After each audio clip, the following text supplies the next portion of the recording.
Hello everyone, and welcome back to Misty Mountain Streaming. I'm the D&D-Wannabe, my name is Rob, and this is Miskatonic Misadventure, and Brian just left. No, I haven't left. I'm working. Alright, well goodbye, Katie. You're not here anymore. There you are. Oh, that's fine. Sorry about that. That's okay. We're all where we ought to be. We are fighting the technological difficulties tonight. Hey, Dabs is here. Welcome, Dabs. Longtime supporter and friend of the channel, Dabs. How's it going, man? I actually have some of Dabs's artwork just off camera. Ooh, nice. To my left. We've been gone for a month, and we are finally back. We've been out on convention tours, working, slinging dice, running games for the beautiful people out there at GalaxyCon Richmond. Speaking of which, I see Psycho is in the chat. Hey, Rissa.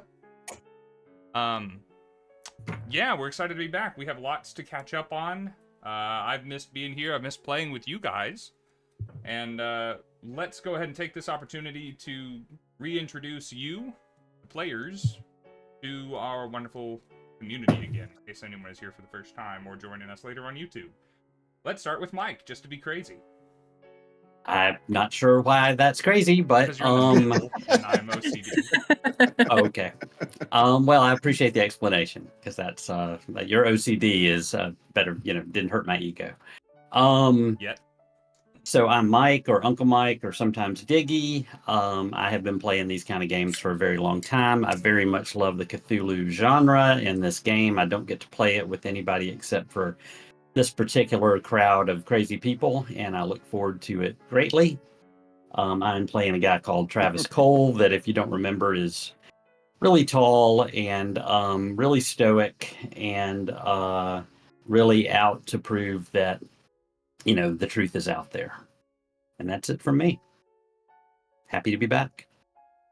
Wonderful. Down to Brian. Hi, everybody. I'm Brian Henry. I've been playing these games for a much larger portion of my life than I have not been playing games. And I'm playing Brad Xavier, a kind of odd Xboxer. Occasionally goes by Dr. Vargas. We won't get into that right now. And yeah, it's great to be back. I've been doing a couple of conventions. I just got back this morning. I managed to pick up Cthulhu, Death May Die when I was at this convention. Nice. Because I like board games that sit on shelves and I never end up playing. And yeah. Oh, and one last thing. I'll be playing with my special Bloodstone dice today. Ooh. So we'll see how those work out. Fancy. Bloodstone's one of those that I don't have yet, but I very much like. Can you show them off to the camera? Is that possible? He did. Sure. You were just looking down. I'm sorry. Yeah, there you go. Let me get into their. Yeah, I like them because they're always a little bit chaotic and they're never quite the same. There's one other stone set I have my eyes on, the green cat's eye. Nice. Also good. I like those. Speaking of green, that's what Katie's wearing today. Hey, Katie. It's true. Hello. I'm Katie, or Ominous Watermelon here on Twitch, or Silverpin on all other socials. Same as always, been playing D&D a very long time. Very happy to be here playing a tabletop game with these gentlemen, who most of whom I've got to meet Brian at GalaxyCon that we were just at a couple of weeks ago, which was very exciting. I also got Cthulhu. I have Cthulhu now. Wow. So if you guys are wondering. Much cuddlier than I thought. Yeah, a little different than my version. He's very soft and cuddly, and also he has wings for some reason. We're ignoring that. But yeah, super excited. I also have some new dice for tonight, which we can thank Rob for. They're like watermelon dice, kind of. Oh, nice. Can't really see them super well, but oh, are those crushed glass ones or? Yes, Very they are the crushed glass ones, and they're being kept in a Cthulhu dice box that I was gifted by the wonderful, wonderful Leo Yeager. So thank you.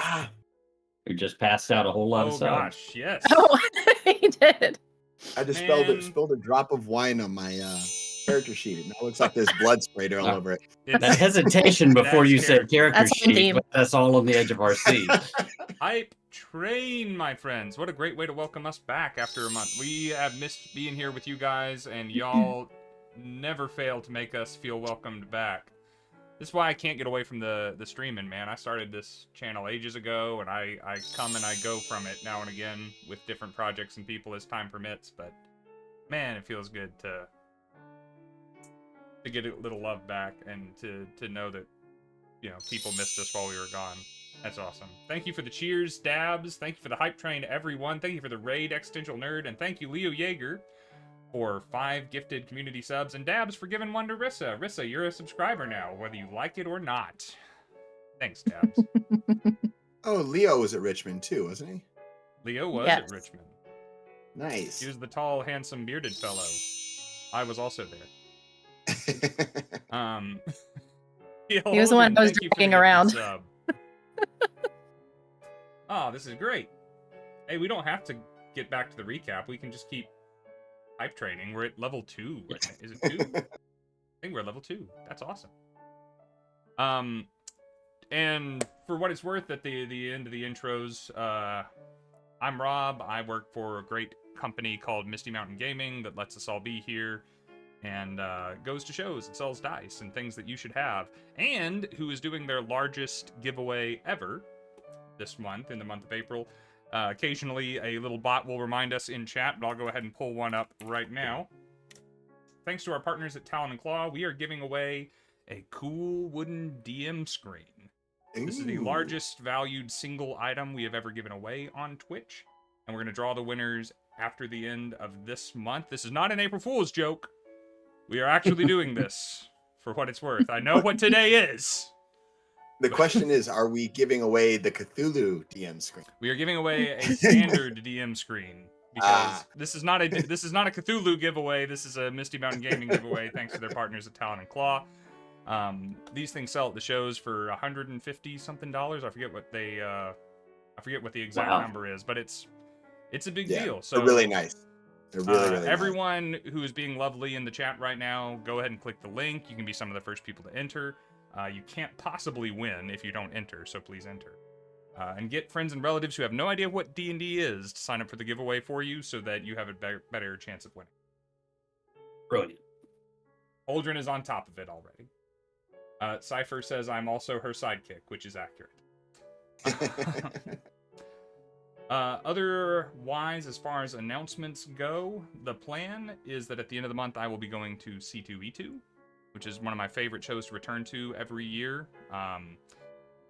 They serve beer to the vendors for free on setup day. And that is a hell of a way to make a great impression on me. And it is genuinely half the reason I'm excited to go back is for one day of free beer. But that's worth the drive, right? Is anyone else going to be anywhere or doing anything that they want to let the chat people know about before we start talking Cthulhu?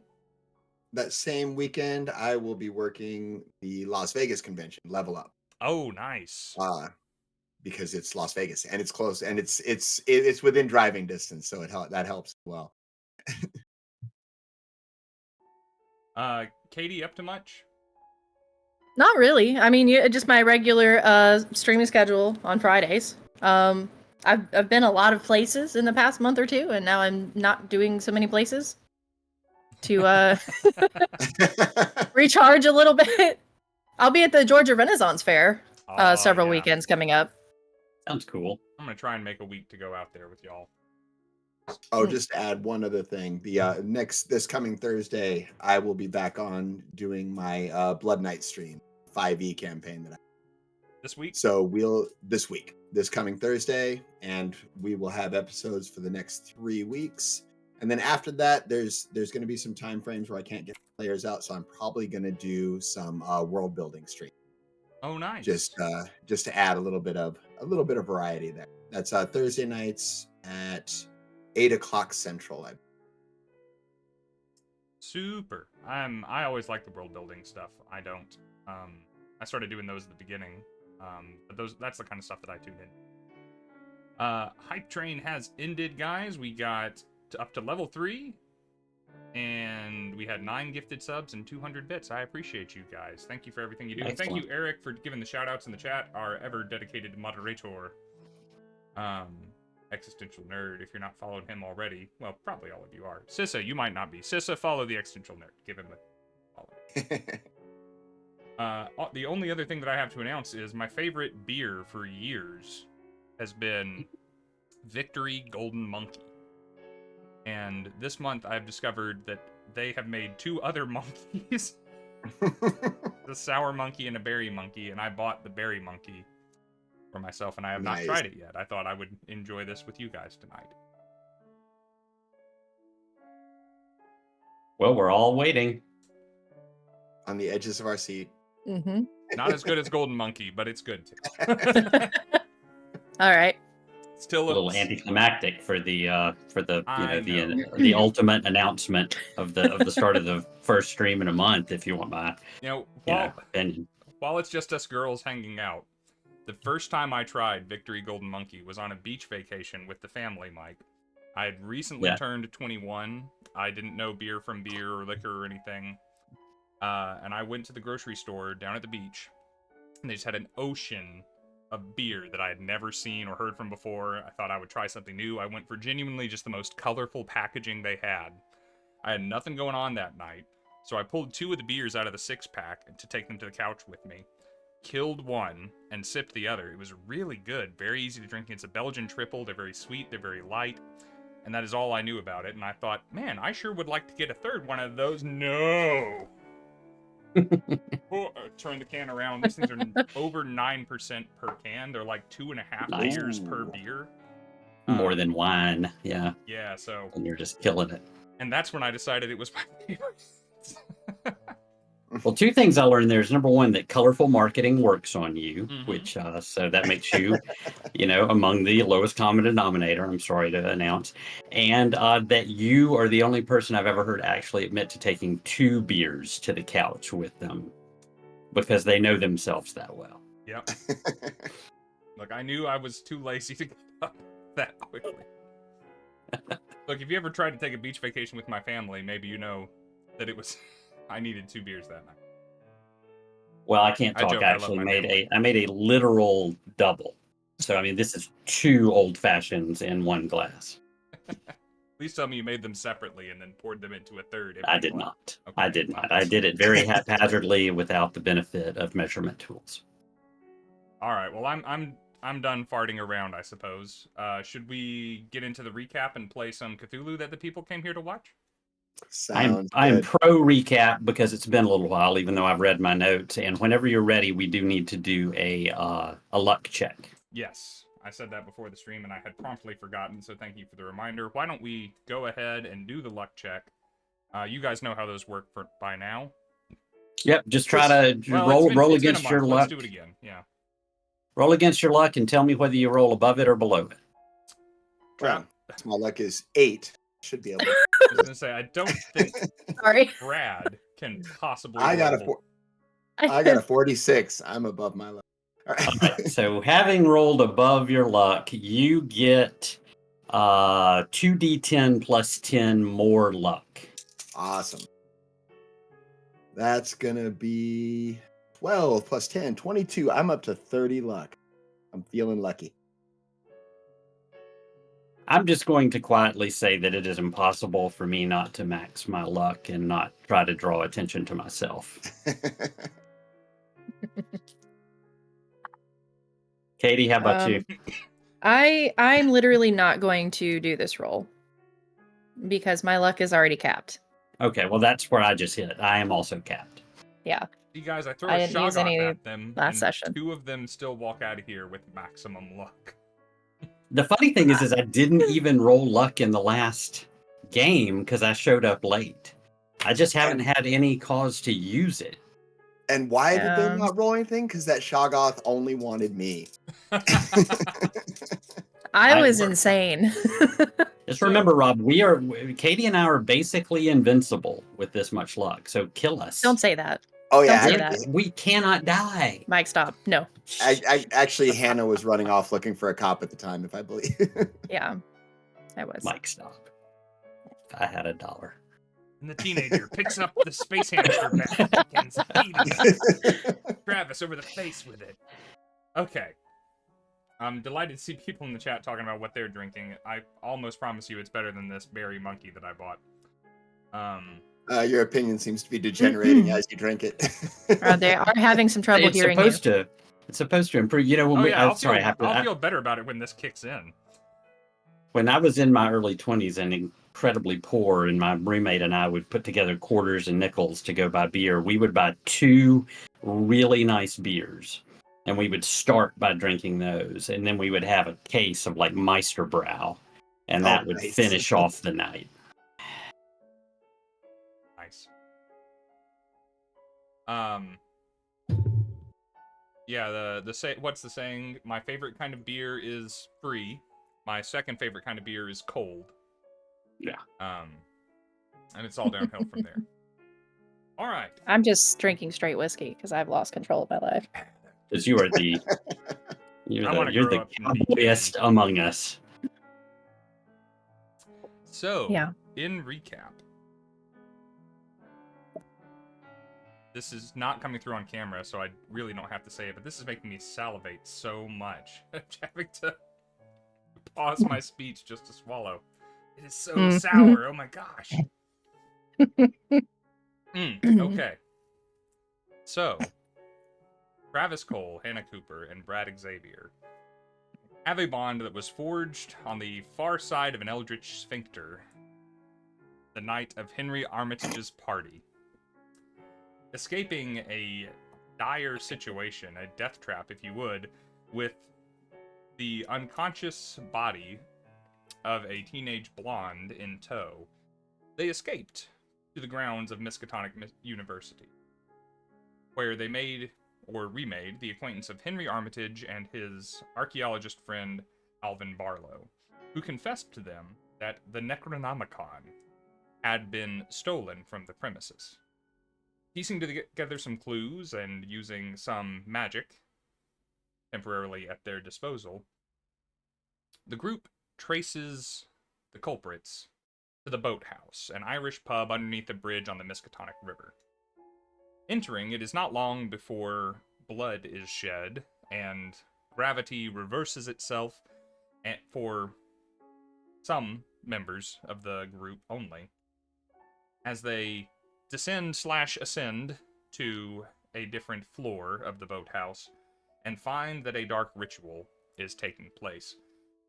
Christened by the blood shed upstairs that has dripped down or up through the floor to a chalk sigil, the ringleader of the Irish mob was sacrificed to an eldritch entity, and the person responsible for the theft, or the person financing the theft, as it were, was just making her appearance. Brad unsuccessfully shot the woman, failing to do any real harm to her, unfortunately, before Travis dove into a fiery portal, rescuing the Necronomicon from her clutches. And then, to the perception of everyone viewing this circumstance, the portal closed. Travis and the mystery woman were standing on the opposite side of the room as gravity returned to normal. A quick exchange takes place before the woman seems to summon a Shoggoth, a immense, undulating mass of incomprehensible horror from inside the corpse of the mob leader, which flings itself at Brad only after his supposed companion, Alvin Barlow, was driven mad by its presence and shot him multiple times. Hannah Cooper was sadly...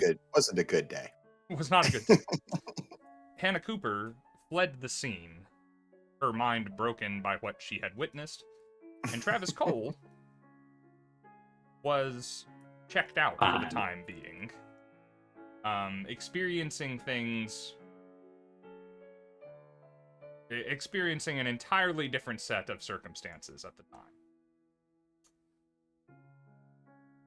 Through the course of those events, the rest of that evening, and yea, the next 2 months, were lost, as Travis Cole and Hannah regained their composure inside of Arkham Asylum 2 weeks later, under the care of the attending physician, Raymond Hilliard.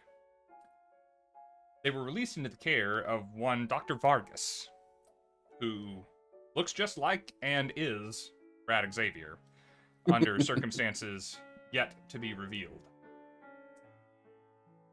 The group was taken to meet Dr. Vargas by Professor Armitage, who confesses that he has been searching for the two of you for those intervening 2 months.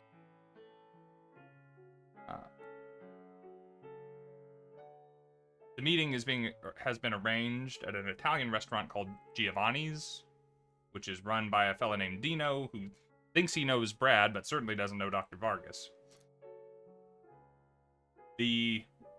Just because I cannot not mention that Travis's bat, the bane of demon hamsters, which was lost several sessions ago, has been recovered by Dr. Vargas / Brad and returned to him, still with the demon hamster's bloodstain on it. And as we were jubilating over the return of the bat, a new server approaches your table, introducing herself as Annabelle, who looks exactly like and is the young woman that you rescued all the way at the beginning of the game from the extra-dimensional peril that you all found yourselves in and have not seen since. Is there anything anyone recalls that seems pertinent to the situation that anyone needs to be brought up to speed on or reminded of before we begin? I felt like my magic, not magic bat would be overlooked and was prepared to bring it up, but I'm glad that you mentioned it. I've also wrote down a phrase from your very first sentence of that excellent recap, by the way. You did that very succinctly and very well. The far side of an eldritch sphincter is going to be, I think, the title of my autobiography. Oh, yeah, it's good for me. You know that old comic, The Far Side? That's what it was the far side of. Just no one ever explained. Excellent. Anything else to add? Could you top that? I will note a few quick flavor things that were discovered. And for the benefit of the chat, I may say a few things that were handled off camera without spoiling anything for the players. First of all, it was revealed that Hannah had a previous life as an entirely different character in an entirely different campaign that was also hosted on. That is, half of us knew from the beginning, and most of you probably suspected. But if you want to learn all about who Ellie is and why Mike might continue to call her El Hannah, that is on this channel as Hotel Excelsior, and you can go figure all of that out. It also explains why in the last session we identified that she has an incredible scar going along one arm and down her back. Travis Cole's eyes are not the color that we left them. They went from a blue to an amber, I believe, and he is sporting a new cane with metal reflective elements that cast rainbows in different places and has a serpentine eyeball at the top. And Brad Xavier has returned as Dr. Vargas, apparently with credentials and history that is rather unknown to the rest of the group at this time. Also, Travis has been saying how he spent 2 years in Charles Dickensian England. And Brad is saying that time is just a construct, and it doesn't work the way everyone thinks it does. Well, they just spent 2 months, at the asylum curing Travis of his belief that he spent a couple of years with a gorgeous woman pursuing him in Dickensian, fog-filled London. So he probably is not interested in hearing any more discussion about time. No, and while he loves reading all kinds of books, he's skipping over anything Dickensian. Right, so this young blonde woman, again, barely outside of her teens, if outside of her teens, dressed in the staff attire for this little Italian place, has approached you and said, "Hi, my name is Annabelle, and I'll be taking care of you today. See, you've already got the wine. What'll you be having? Have you had time to look over the menus, or?" I think we're all role playing right now, just so you know. Yeah, she's just kind of tapping Yeah. the pencil on the side of her little pad, like not sure where to go from here. Like this wasn't covered in the training. I mean, Travis literally looks her up and down, like in a way that she probably thinks means something other than it does. But I mean, I'm looking for any clue that she's got gills or a tail or a third eyeball somewhere, because I think Yeah. clearly she's here to harm us. She takes a little bit of a step away, a little bit in Hannah's direction, just towards a female figure. I'd be happy to give you a couple more minutes if that's what you need. Okay. How long okay. have you worked here, Annabelle? Travis.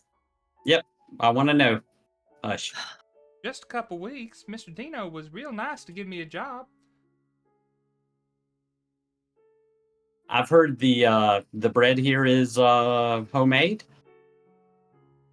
I'm just making that up She kind because of nervously everybody says turns their bread around. is homemade, and it's never homemade. If you've ever worked in a restaurant, I'm sure if you heard that, then it's probably true. I don't do the cooking. well, how about bringing us some bread and another bottle of wine because we're going to be here a little while. Kind of checks with the rest of you just to make sure there's nothing to add. Yeah, all right. And I'm just staring at her, frowning just a little bit. I'm trying go- to be nice to like make up for everything else that's happening right now. And like we'll also just have water for the whole table. Sorry. That's it. Yeah. There's nothing. All right. Anything for you, Mr. Armitage? No, thank you, Annabelle. I'm fine. Oh, sure. Well, you just need anything, you let me know. I'm awful obliged to you. Now just water, wine, and some breadsticks. Perfect. She turns and hurries back towards the kitchen area. I say, Henry, that's the girl that your doctors treated on your desk in your office. Are you aware of that? Yes, I am. Well, it would have been nice to give us a heads up. Well, as a matter of fact, I do recall telling you that I would let you know what became of the woman, but I lost you for 2 months. I couldn't tell you anything, and you had much of other things of import to discuss, frankly. Well, that's your priorities. My priorities are for you to tell me what happened to that girl after she was revived on your desk. Well, she was escorted away, of course, and some friends of mine, physicians or hired physicians, took care of her at their home until she recovered, at which point we were able to converse with the girl and find out a little bit about her history, and turns out that she doesn't have any family in the area, so we took pains to try and find her a place to live and some means of gainful employment. That was very kind of you. I'm still very curious and have not stopped being curious as to why the four of us, Ellie, Hannah, Brad, and I, and apparently the waitress Annabelle. I give him a strange look when he says Brad. Doc, were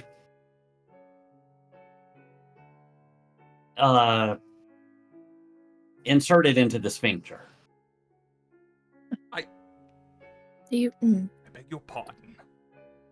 Do you have Oh, to right, phrase it that like business you were telling me about. A few Yes, months ago. that business. Close my eyes and shake my One head of the and things go, to focus on. I don't know why we insist on referring to it as some sort of I sphincter. don't mean to interrupt, but could you tell me where the restroom is? Oh, let's see if I recall. Yes, around the bar and down the hallway. So I look over, I get up, and as I head towards the bar, is there a way that I can divert towards the kitchen as opposed to without making it obvious that I'm not going to the restroom? To the occupants of the table passing behind Armitage, yes. It will be pretty obvious Okay. to Dino behind the bar where you're going. That's fine. I just want to make sure the people at the table don't see that I'm trying to make my way towards the kitchen. Okay.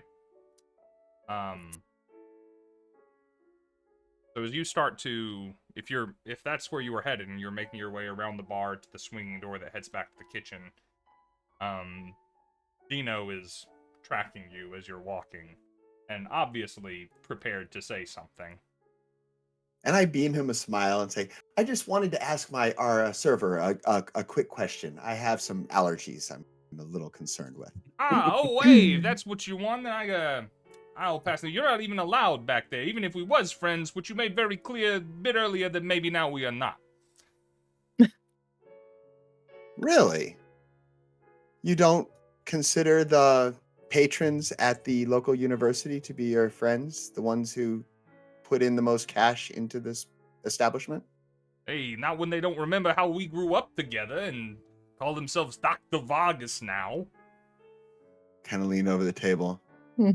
Oh, your accent is really entertaining. Please continue.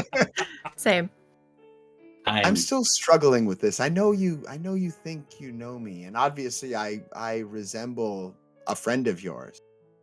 But I assure you, I am not who you think I am. Hey, that's just fine.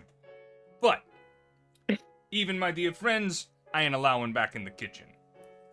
Not while we're in operation. I'm getting enough hard looks from the Department of Health as it is, so you just scoot yourself back on around to the table there, and I will make your allergies aware to the kitchen, alright? Excellent. I'll wait till she comes out, and I sit at the bar. I get a scotch. Sure. Scotch. And I smile as he turns around with his passive aggressive Starts mumbling. sort of Italian restaurant order scotch. You lucky I even have scotch, you fucking... Just starts mumbling under his breath. Yeah. And with each word my smile broadens. That's great. Yeah, if you would like to press the issue, by the way, you're always welcome to attempt a roll. But he is... No, he doesn't seem it's to be enough having it. to Based know. on your exchange in the last session that we played, which is admittedly months ago. Yeah, no, I had forgotten about it, but then as you described it, I was like, oh yeah, that was him. No, it's good enough that I'm close to the door when she comes out. Okay, roger that. You have a few moments, if there's anything y'all wish to discuss with Armitage, or you can just chat amiably until the server returns. I'm gonna turn to Armitage. I just look right at him. Why did it take you so long? To find who you mean? Yes. Well, in all honesty, didn't have a very clear idea of the events of that evening. I lost track of all of you for a matter of weeks, until Barlow came back. Oh. And he had stories of that evening, let me tell you.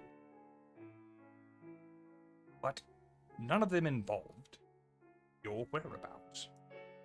So I began doing some investigating. When they placed you at the boathouse before the accident, it was in all of the papers that I assume you know, but the bar is not there any longer. The whole place collapsed. In fact, the bridge collapsed right on top of it. Now, Really?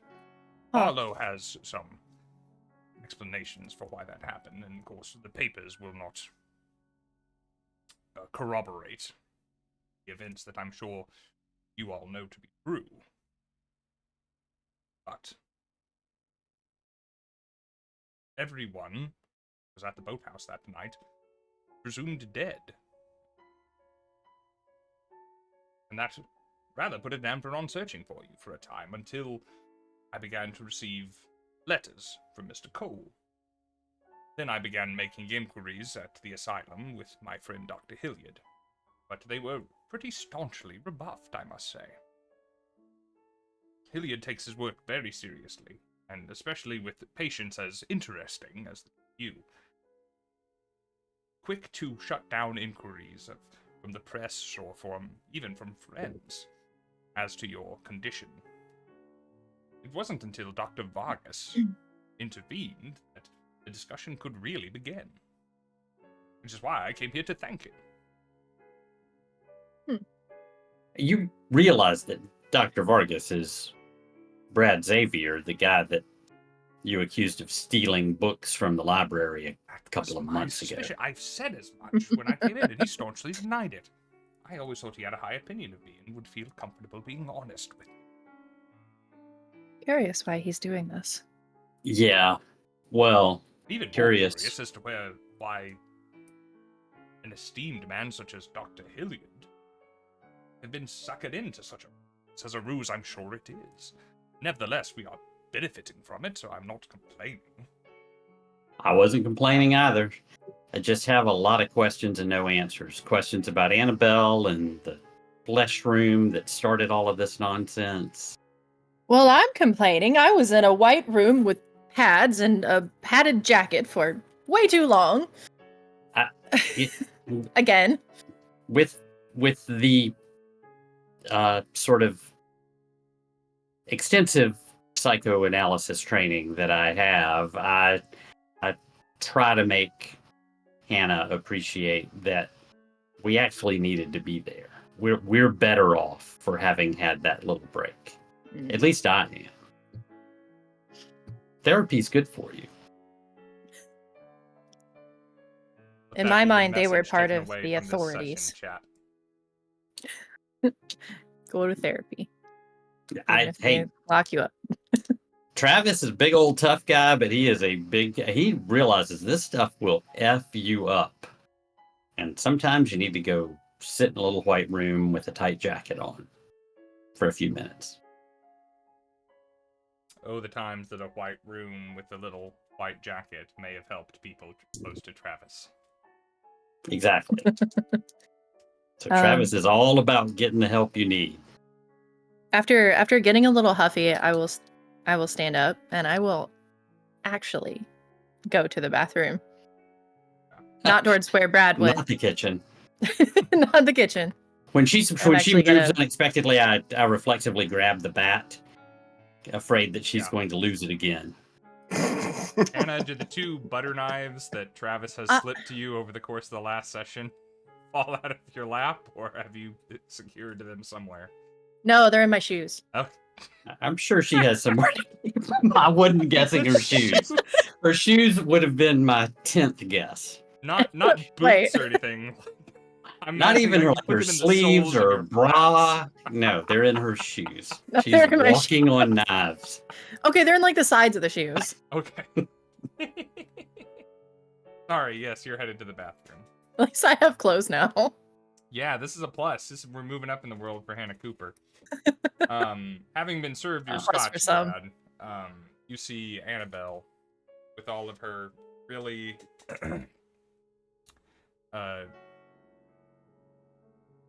geographically inaccurate southern charm is coming out with a tray of waters and a little basket of breadsticks covered over with a little napkin. And she sets this tray, which she is clearly uncomfortable wielding, on the edge of the bar to await the bottle of Chianti that has been ordered. So she's quite next to you, as a matter of fact. Annabelle, yes? That's right. Do you remember me? Should I? Maybe Were you not. one of my professors? Oh god, No, my family didn't send you, did didn't. they? And she visibly, retreats 2 steps away. No, your family did not send me, but I'm surprised you don't remember. Well, Actually, no, I'm not really surprised. Do you remember much before our friend Mr. Armitage revived you? That? No, I'm afraid not.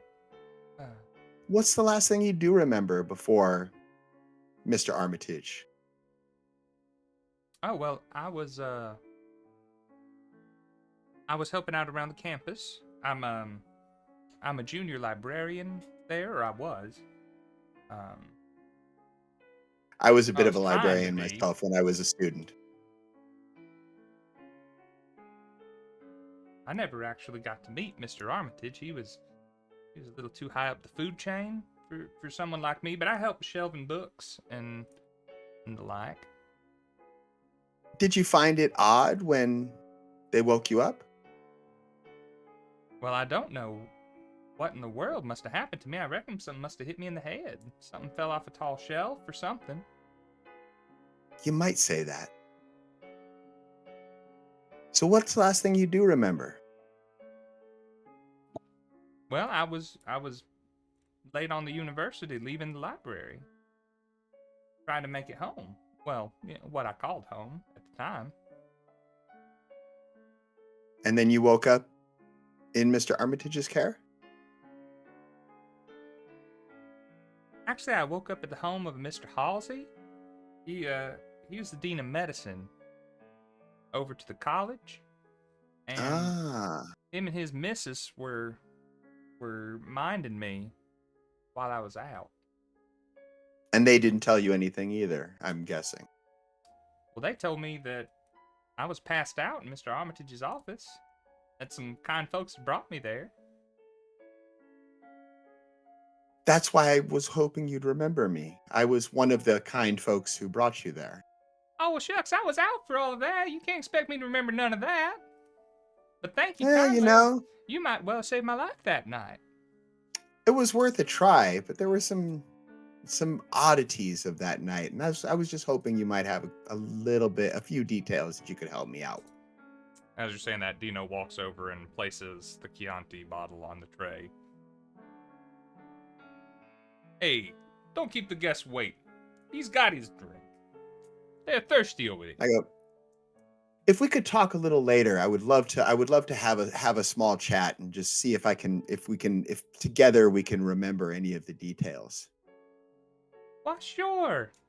I'd be happy to talk over anything with you if you're one of the folks that helped me out so greatly. That's fantastic. We'll be here for quite a while. And I turn towards Dino, and my expression is going to change a little bit, and I'm going to lean forward. You remember me, Dino? Do you remember what happened when we were kids? Hey, now he admits it. Yeah, of course I remember. Yeah. Probably more Think than you real want hard me on to, that. right? And then his face like, yeah, I got you, Xavier. I got you. Thank you. And I turn, hold my scotch, and walk back to the table, smiling brightly at Armitage if he's still there. Hey, I remember, but you're still paying for that. I kind of nod over to Armitage. He's picking up the check. And I'll continue pour you with the table. another. Bold. Annabelle doles out the waters and places the Chianti on the table and opens it for you. It is pretty clear she is not a great waitress. You've done a good job of selling that already, Okay, believe it or not. Some of the water winds up on the tray. She struggles. She breaks the cork trying to pull the cork out, and then has to go back in for it. Oh God. Yeah. The worst. Mm. You just have to push it That's in at that unfortunate. point. Yeah. Like if her Strain it. incompetence were not somewhat balanced with Southern charm that Rob is probably failing to put into the character, but that she absolutely possesses, it would be practically an irredeemable dining experience. Can I have done what I was doing and then like be back by this moment that she gets to the table? Yes, and Okay. this is such a strange question to ask as a dungeon master, but were you doing anything in particular in there that we need to know about as a Describe stream? in Were you detail like what happened in the changing the bathroom. location of the butter If you knives, could or were you role play loading your your bathroom revolver, visit. or... Yes, I was doing something specific. Okay, I thank you. went in there and I felt really awkward asking the Wow. question. Wow, I never. I was gonna See, tell that's you why you're a anyways. better DM than I am, because I never even would have asked. I was going to tell you anyways, even if you didn't ask. But I'm glad you asked, because yes. That is probably the most awkward I have felt on camera going into a sentence. Really? Ooh. I'm And glad you're the to one who have been the just said arbitrator the far of that. side of an eldritch sphincter. That was a treat. Okay. Okay, well, Hannah/Ellie has had a long time in a very boring room to think about things.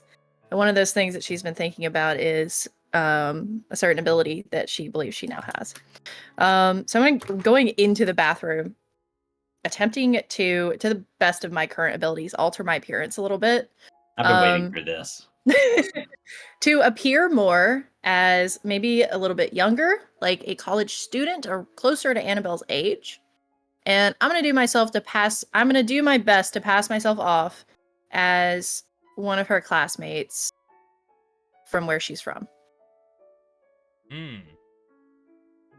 Okay, so for the benefit of the chat who may not know, what ability is it that you are calling upon right now?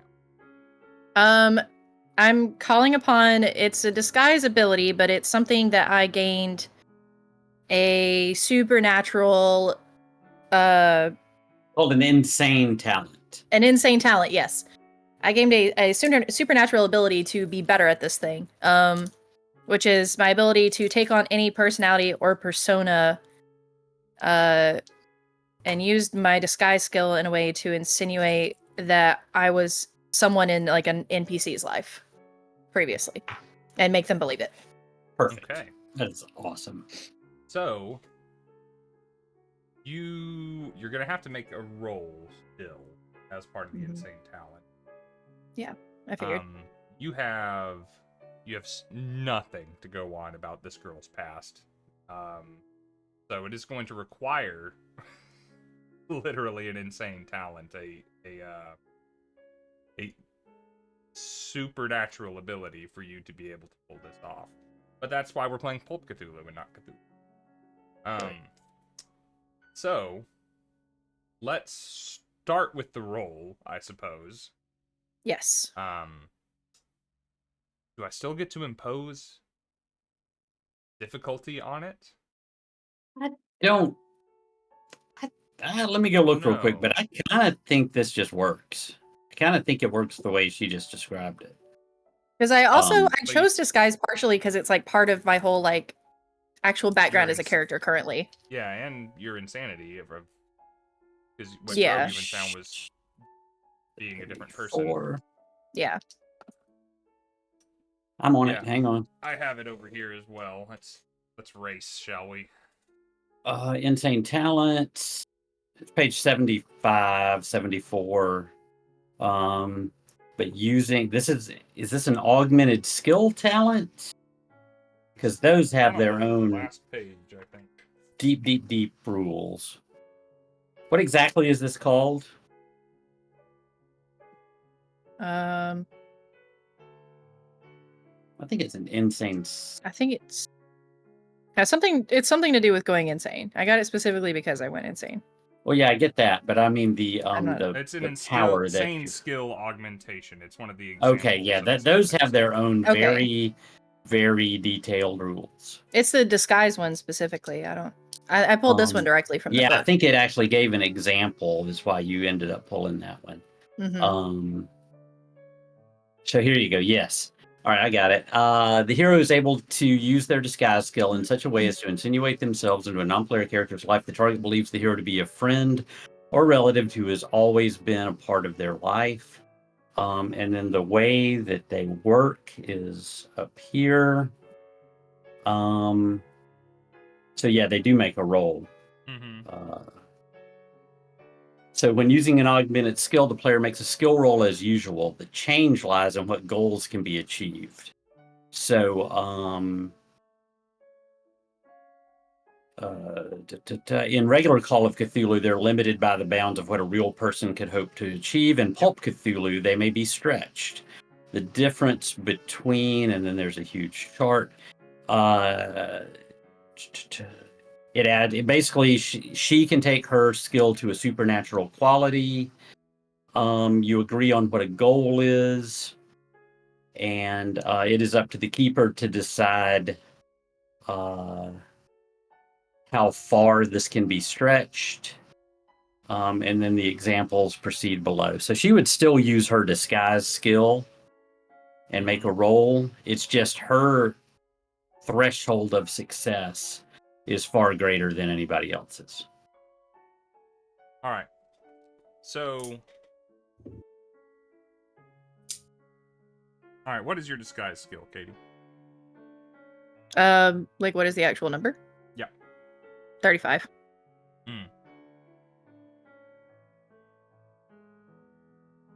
All right, let's roll some dice. If you succeed, then you can tell me all about this person that Annabelle Sawyer used to know in her previous life down in Georgia. All right. See what happens. How you will... This doesn't give you any particular information on them. It just you pass yourself off as someone that they accept as having been in their life. Mm-hmm. Right. Okay. So you can still give up the game. I'm already thinking how I can add this to my game, though. Like, I'm going to create a magic item, let you do this once a week or something. This is awesome. Because it begs your players to role play. Anyway, go ahead. Now, we do have luck that can be spent on this roll. You do have the ability to push the roll. Pushing an insane talent, though, could result in sanity loss. So you know, and should result in sanity loss, according to the book. So, you got your dice. Do you roll? How's it going? I already rolled, and I rolled a 30. 30. Okay. Good 30 for even. you can check your skill. All right, so Oh, what do you shit. look like now? You look like a slightly younger co-ed college-age gal. Mm-hmm. Any other descriptors to enchant the chat with? Yeah, I mean, she's just kind of like changed up her hair again, kind of in like maybe a younger kind of way. Nothing too dramatic. I mean, she doesn't have much. Kind of like scrubbed her cheeks a little bit so that she's got like a flush going on. The skill in this disguise, she believes, is going to be through her acting itself. Wonderful. Does this mean we get a drawn-out Southern accent out of Katie as well? Maybe. Yeah. All right. So, one woman walks into a bathroom, another walks out. All right. Yeah, I just come back up to the table, and I'm assuming this is kind of when she's like setting the stuff down. Yeah, sure. I'll just immediately lean into it. I like walk up and I put my hand on her arm and just kind of lean and say, "Annabelle, you've never been very good at this surfing thing, have you?" Then I'm gonna sit back down. I'm doing my best. You look awful familiar. We've met before. Well, yeah. It's Eleanor from your. I mean, we literally went to the same elementary school. You don't remember me? Oh, I'm so sorry. Eleanor is so good. How did you find me? Well, I came to the restaurant today with these gentlemen. Obviously, I just happened to see you. Oh, good. So Daddy didn't send you or nothing? No. Nobody's looking for you, hun. Why are you worried? Well, I'm sure they must be. They just must not have told you. But that's good that they're not. Listen, we don't need to get into all that. You have found some fine people to be keeping company with these days. These folks saved my life. At least he says they did. Well, I've heard. I know they can come off a little strange, but they are good people. You should honey, trust everybody up here comes off a little strange compared to back home. them. I know. Where's that hospitality? Listen, and I'm gonna like lean in, and I got my hand on her arm again, right? If we As could you meet do. up later, Yeah. Armitage speaks up and says, Yeah. I'm sorry, this was a private conversation. You just can't insinuate yourself into every situation. Young lady, who are you? And what gives you the right to be seated here? I just kind of look at him for a second, completely ignore what he just said. Um, Can Travis make some kind of spot roll with his super spot to figure out what's going on to put Armitage super spot. to just put my hand on Armitage's leg and tell him to chill?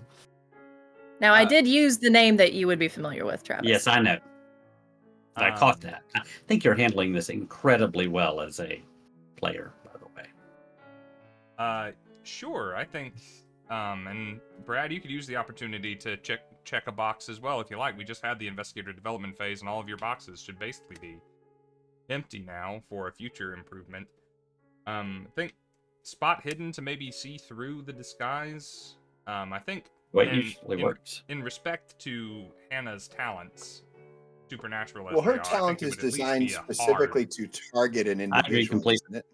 Say again? Her talent is kind of designed to target an individual. She has entirely changed her person, but Okay. she can only insinuate herself into an individual's history, I think. Based on her talent. I would allow a psychology roll as well to see the similarities between her and Eleanor and Hannah. A psychology or a spot hidden, or one of each? Either one, your preference. It would be hard Okay. either way, based on her. In that case, my psychology is pretty strong, so I'm going to go that route. Travis's eyes flash amber for a moment, and he gets an extreme success. Yeah. Attaboy, I Travis. didn't have an extreme success, but I did have a hard success. Good enough. All right, you pick up on Check the the few box. physical similarities between Hannah and Eleanor, and also the fact that her outfit didn't really change that much, and that she came out of the door, that they went into like things that people not actively paying attention to the situation might have missed, and you're both aware of what is happening. I smile slightly and focus my gaze on Armitage. I put my hand on Armitage's leg under the table and I say, let this play out. Tell me what you've been doing for the last 2 months in pursuit of the book. Write the book. Hannah, you and you can go back to Hannah. That was my method of distracting him because I knew he would love to talk about the book. Oh, he is very excited to talk about the book. Yes, all right. We'll carry forward with either conversation. That's up to you. You're the boss, man. Hannah, what were you angling for here? Let's go ahead and wrap that. Well, I'm angling for information out of her that she might not give to strange, intimidating men that showed up at her work and started badgering her. That's fair. That's a wide category though, so yeah. Well, I feel like I'm picking up on the like I know Travis knows, right? I know at least Travis knows. As soon as he says that to the professor, I'll kind of turn to her and be like, hey, can we step off to the side for just a second? I haven't seen you in a while. Oh, honey, I would love that, but I am at work. Well, how busy is it? Am I like seeing a bunch of other tables around? Only table in here right now. Okay. It is not a common meal time. Y'all kind of came in the middle of the afternoon. Right. Sipping okay, I'll scotch look at her Chianti. and yeah. Gotcha. I'll look at her and say, well, listen, these gentlemen have their alcohol. That's all they care about. And I like hide my flask when I say that. Let's go over there and have a seat for a second. And if they have a problem with it, then I'm talking to you about the menu. Mr. Dino is watching, and he's my boss, and I kind of need this job. Make a social roll for me, whatever you're trying to do. Either just charm her, or persuade her, or something. Fast talker, whatever. I bet you're a fast talker. I feel like I'm trying to fast talk her because I'm like throwing out all the reasons that you don't care if she gets in trouble later. yeah, exactly. I don't care, honestly. That's fine. Hey, Mythical Mania is in the chat. What's going on, James? Welcome. Let me try fast. Welcome aboard. Okay, well, I rolled a 43. Let's see what my skill is. Okay, that comes in at a regular success. Okay. Check the box. Okay, but we gotta make it quick. When there's this little going on in here, Dino's like to be real attentive if something's going wrong. Don't worry, I'll put the moves on him if he comes over, and I'll take her to the side. But I'm gonna Oh, look at you Travis would. first. Candle. All right, so y'all scooch off to the side as the men are talking at the table. And Armitage kind of leans in towards you, Travis, before he begins. Says, "Are you certain that we can have this discussion in present company?" Absolutely. Just don't use any proper names. I don't know if you even know. I assume you don't. The book was there at the. Oh, remind me, what was the bar called? The Boathouse. The Boathouse. The book was there at the Boathouse. I saw it. I decided no one needed it that wanted it. It seemed if you want the book, you shouldn't have it. It's my general idea. So I dove for it, and I got it. I had it for a while, but this woman managed to take it from me after a long pursuit. Years. No, not years. Not years. Well, Barlow told me as much, as a matter of fact. He said he told me all about how you went down, you found some dark ritual taking place, and how you Correct. heroically dove to try and stop it. And then, well, he told me of how this monster appeared overpowered, and then came for the rest of you. Very good at this, Henry. Go ahead. He wrested away the book from the woman, but then the Shoggoth came for him, and that he had to flee for his life, and left the book behind, being trod under by this eldritch thing, and he assured me that unfortunately, the text was destroyed. And where is Mr. Barlow now?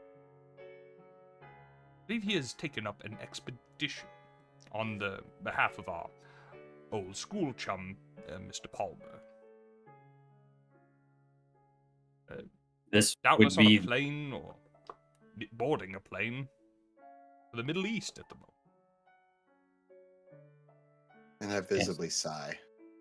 there was a story in the paper that the orderlies at the hospital were discussing that Hannah told me about, that Barlow was taking an expedition to the Fertile Crescent. That is correct, and it's actually one of the matters that I wanted to discuss with all of you at the earliest opportunity that presented itself, now that I'm aware that you are here and alive, which I think does bear some explaining, frankly. Are you asking us for an explanation? Well, yes. I'd rather given up the search until your letters began coming from the asylum. And by all accounts, we assumed you dead. How I survived, how any of us survived, is not something I'm aware of. My memories go from the boathouse to the hospital to writing you letters. I don't know how I traveled between the two. But you're focused on that. I'm focused on the book. We've got to reacquire the book. By Barlow's account, it was destroyed. There's no It reason. wasn't. Barlow lied. How can you be sure? because I've gotten to know the man just a little bit. I think both Hannah and Brad have developed a rather negative opinion of your compatriot. I have known Alvin Barlow since he was in short pants. I never had a problem with the man, but I wasn't with him as often as they were. I mean, I was in London for 2. I wasn't in London for 2 years. Brad, why don't you make a... It sounds like you're trying to persuade Armitage that one of his closest living friends may be less than trustworthy. Would you like to make a roll? Sure. Let's go with, I have a choice here. Mm-hmm. It sounds persuady to me, but you're welcome to tell me different. I'm just seeing what I've got. While he's looking at that, I will remind everybody, including the other players, that when Travis went insane, he developed a permanent mania where he is now obsessed with books. Not known to anybody else, really, but having begun this quest with a desire to destroy the Necronomicon, now he wants to reacquire it. So, as Wants to Travis cuddle is with sitting it. here, I'm going to set my hand on Travis. There's a reason my friends here were in the asylum. There's a reason why all these stories keep coming at you in different directions. There's a lot of delusion going on, and Barlow is part of it. Do you know your friend that well? Really? Your friend is a violent psychopath. He shot at me in order to get the book. He did not get it. And he certainly would not present it to you. I'm going to make a fast talk roll on this. Okay. Now, So you, I got a 14. you as the player know, fast talk usually wears off.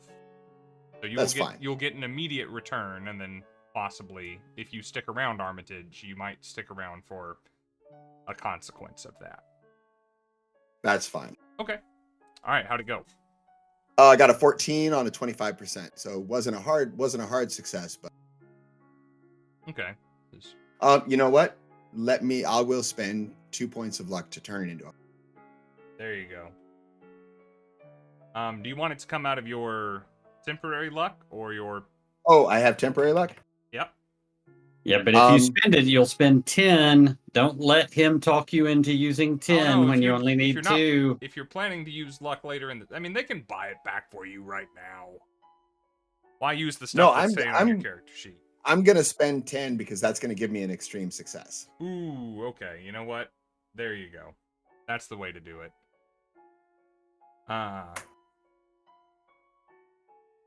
So, and basically what I'm edging towards violent is... psychopath, you say? Oh, absolutely. Well, then The only reason he didn't walk in and shoot everybody in that place was because I stopped. Well, then what happened to the book? That's what I wanted.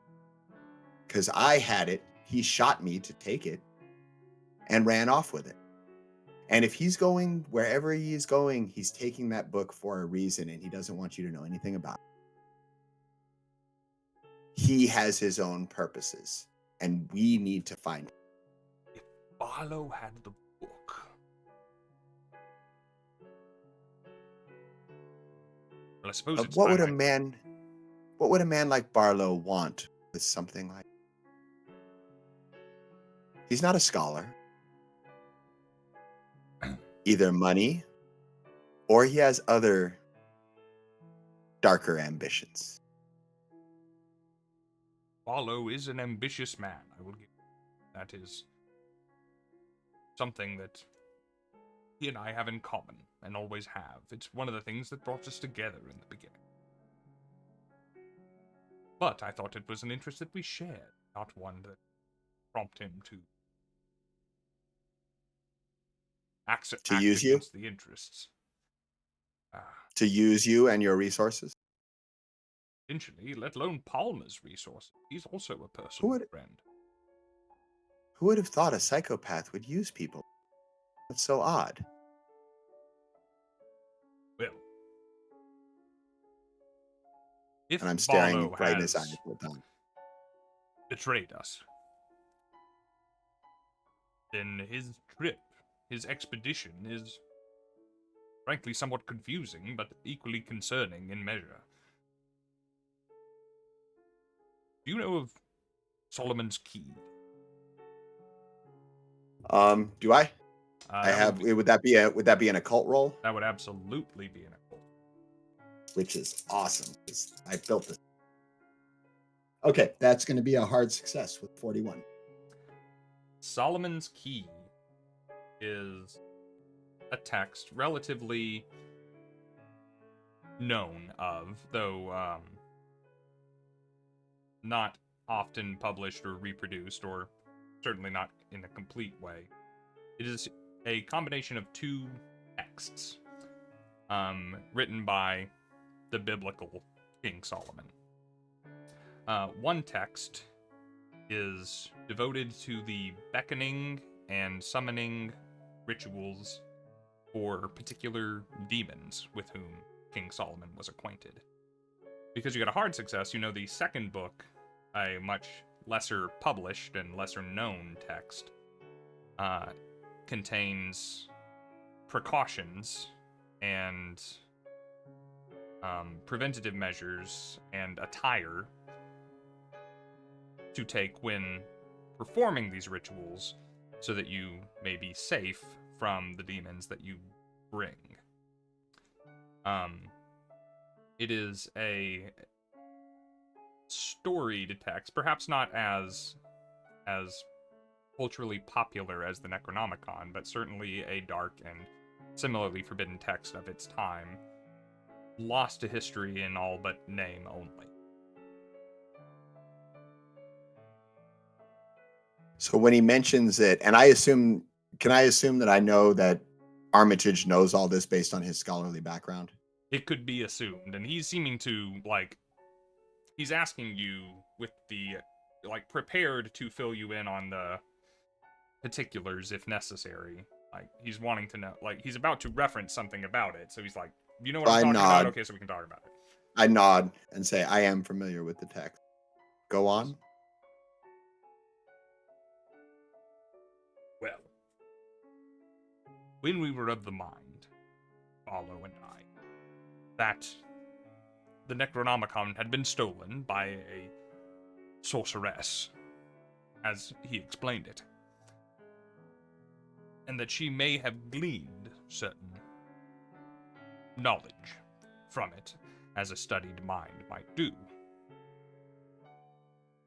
We began to postulate, to brainstorm what other texts might give us some hope, some defensive measures against whatever it is that might be coming, because I assure you, if someone like this cultist that Barlow described had access to the Necronomicon, something is coming. And as we discussed the matter, we formed a few ideas, and of the three, Solomon's Key seemed the most, perhaps it's better to say, the least ridiculous. Let me ask you a question. How much of those conversations were you two formulating ideas, and how much of them were him in your brain? Well, as you said, Barlow is not an educated man. Of course, I carried the weight of the conversation. So do you think he's really interested in stopping what you two perceive is coming? I certainly did Or until do you you think started he's raising these or- doubts. Or do you think he's more interested in using it? Over the course of the last 3 minutes, I'm not sure what I think. And he reaches for the Chianti. Mike, I know you had to step away. Did you catch the bulk of that, or no? I came in on the word Solomon's Key, and I have a good idea that they believe it to be a defense against whatever nefarious deeds might be generated by the Necronomicon. Now I want both the books. The sweet spot is, that is the driving factor behind Barlow's expedition and why he got Gotcha. on a plane today. Gotcha. So he is to retrieve. As far as I based on the little bit I heard, isn't it true that we don't know what? If Brad is to be believed, Dr. Xavier, Vargas. Dr. Vargas, sorry, that we don't really know what Barlow is up to. But he is, as far as Armitage knows, gone to try to retrieve Solomon's Key. Yes, as far as Armitage knows, he has gone to try and retrieve Solomon's Key to prevent some approaching calamity that might have been caused by the sorceress having access to the Necronomicon, if only briefly. I actually did pick up on all of that, I think. Okay, brilliant. Let's, we'll give you an opportunity to respond to that in a moment. We've left Hannah alone for too long. Annabelle says, Miss Dino, I'm just going to have a quick smoke, and then I'll get right back to checking on that table. And she steps out onto the street with you. Okay. Says, I don't Awesome. actually smoke, but Miss Dino doesn't know that. Oh, well. When you work in a bar or a restaurant, you gotta smoke to get breaks. I do? Well, okay, you don't have to, actually, but you gotta say you do. Never mind, you're on the right track. But Hannah does actually smoke. And if I haven't stolen some by Travis by now, I don't know what I've been doing. Okay. Stolen some from... I can't speak tonight, I'm sorry. So if I do have one, I will actually smoke while we're out there. Yeah, you do, sure. Um, You have cigarettes, but you don't have a lighter. It's the damnedest thing. No, you're fine. I'll just rub the knives together in my shoes. Anyways. I'm gonna look at her and kind of just get straight to it if I can. I don't anticipate having a lot of time, and I don't want to be away from the inside conversation for that long either. So I'll just look at her. I smell like I smoked. I'll just It'll make it more believable. Yeah, you're fine. So listen, I gotta ask you something, and I need you to try real hard to remember what I'm gonna ask you about. Sure, Eleanor, you can ask me anything. Okay. I assume I remember like the day that the party was, right? Huh? Katie's not sure, but Hannah remembers. Yeah, about 2 months ago. About 2 months ago. So on this day, there was that retirement party, and well, some folks went missing, and you were one of them. And I don't know if anyone's like talked to you about it. Well, yeah, that was when you hurt your head, you said? Lord have mercy. Okay, I didn't know I was missing. Well, not for long. But I just need to know if you remember anyone or anything special or different that happened that night, that came up to you that night or talked to you. Let's do this. Roll percentile. You could always roll it against Katie's luck. We could I don't know that I want to do that. Not Katie's luck. It's the lowest luck in the group, she right? seems really lucky right now. Yeah, roll percentile for me, Katie. All right. This has got nothing to do with your sheet. 22. 22. Yeah.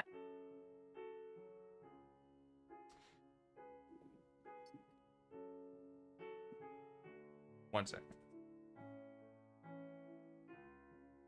Talk amongst yourselves for a second. I'm referencing a page. When it comes back to Travis, the first thing he's going to ask is just some clarification that Mike doesn't need, but Travis does, because Brad and Dr. Armitage are speaking in code about Solomon's Key without finishing sentences. Yeah. And I'm sure that unless a mythos roll will get me there, Travis has no idea what it is. So he does fish out on the board, getting you guys to tell him what the heck you're talking about. And he really won't let it drop until you tell him. I feel like Travis's protectiveness over his bat has made it to where I now feel a need to steal it. That's awesome. I love us all playing our particular hang-ups and obsessions, our OCDs. Yeah. You just want it so bad, and I can tell that you want it so bad, so now... Yeah, that you have to, I will also want own it. Yeah. Yeah. You have to just put it in your closet and never touch it again. Yeah. You know, now that you mention it, there was sort of a strange encounter I had on my way to the library. Mm-hmm. I mean, it was just a conversation, but it was... I guess it was strange. No, the conversation wasn't strange, just the fella himself was strange. I had never seen a man with a mustache like that. It was the damnedest thing. It was like he was trying to cover up his whole entire face. And he was wanting to know about where I've been, how my mama was, and I told him I don't talk to my mama no more. And he didn't seem to want to take that for an answer.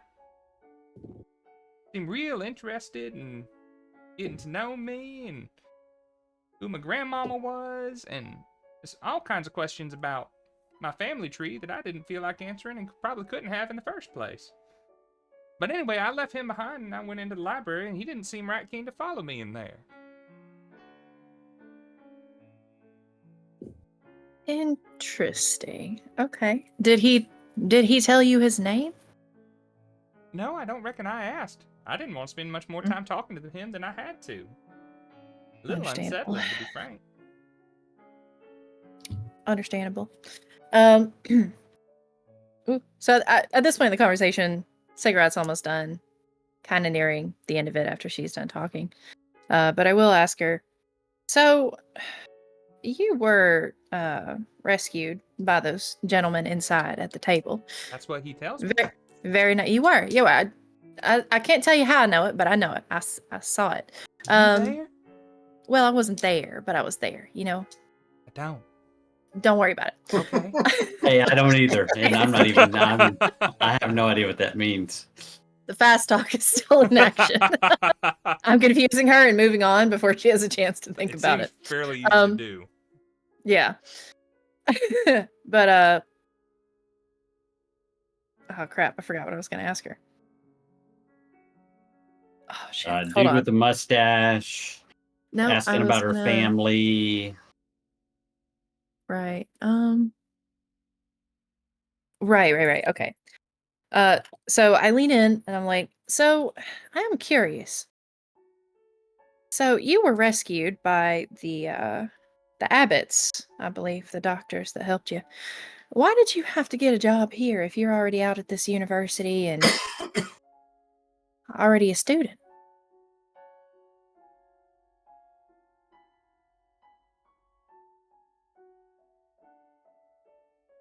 One second. Pretty sure that's their names. Was their name? Yep.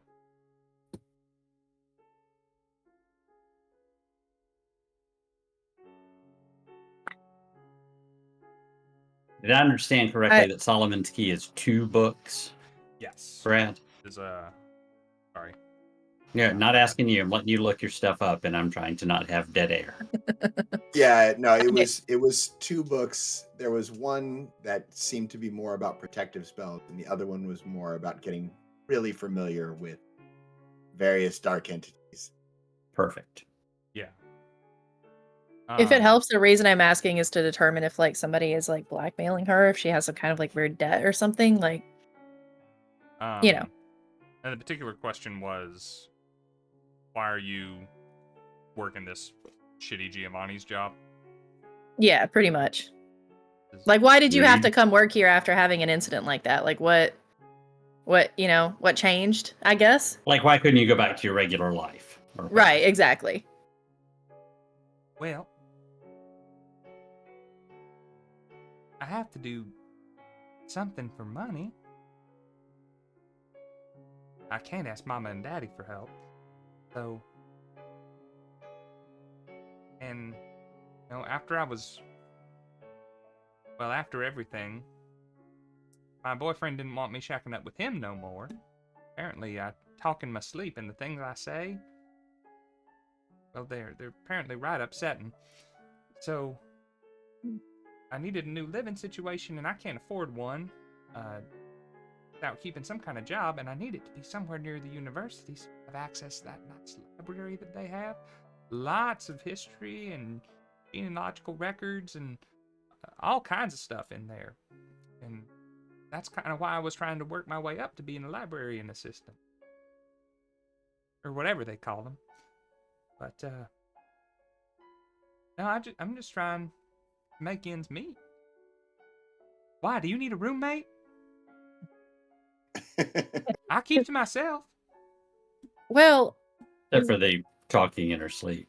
let me It's get right back to you upset. on that. I'm asleep when that happens. Let me get back to you on that. Why are you so worried about? Get back to you.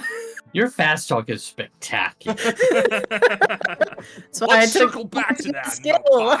Let's Let's circle back. It's right over here. Just point at it when you want to talk about it. Listen, my real job is corporate America, so of course my fast talk is really good. Like last thing, cigarettes finishing up. I'm like about to put it out against the bricks on the wall. Why are you so worried about genealogical records and looking up your family?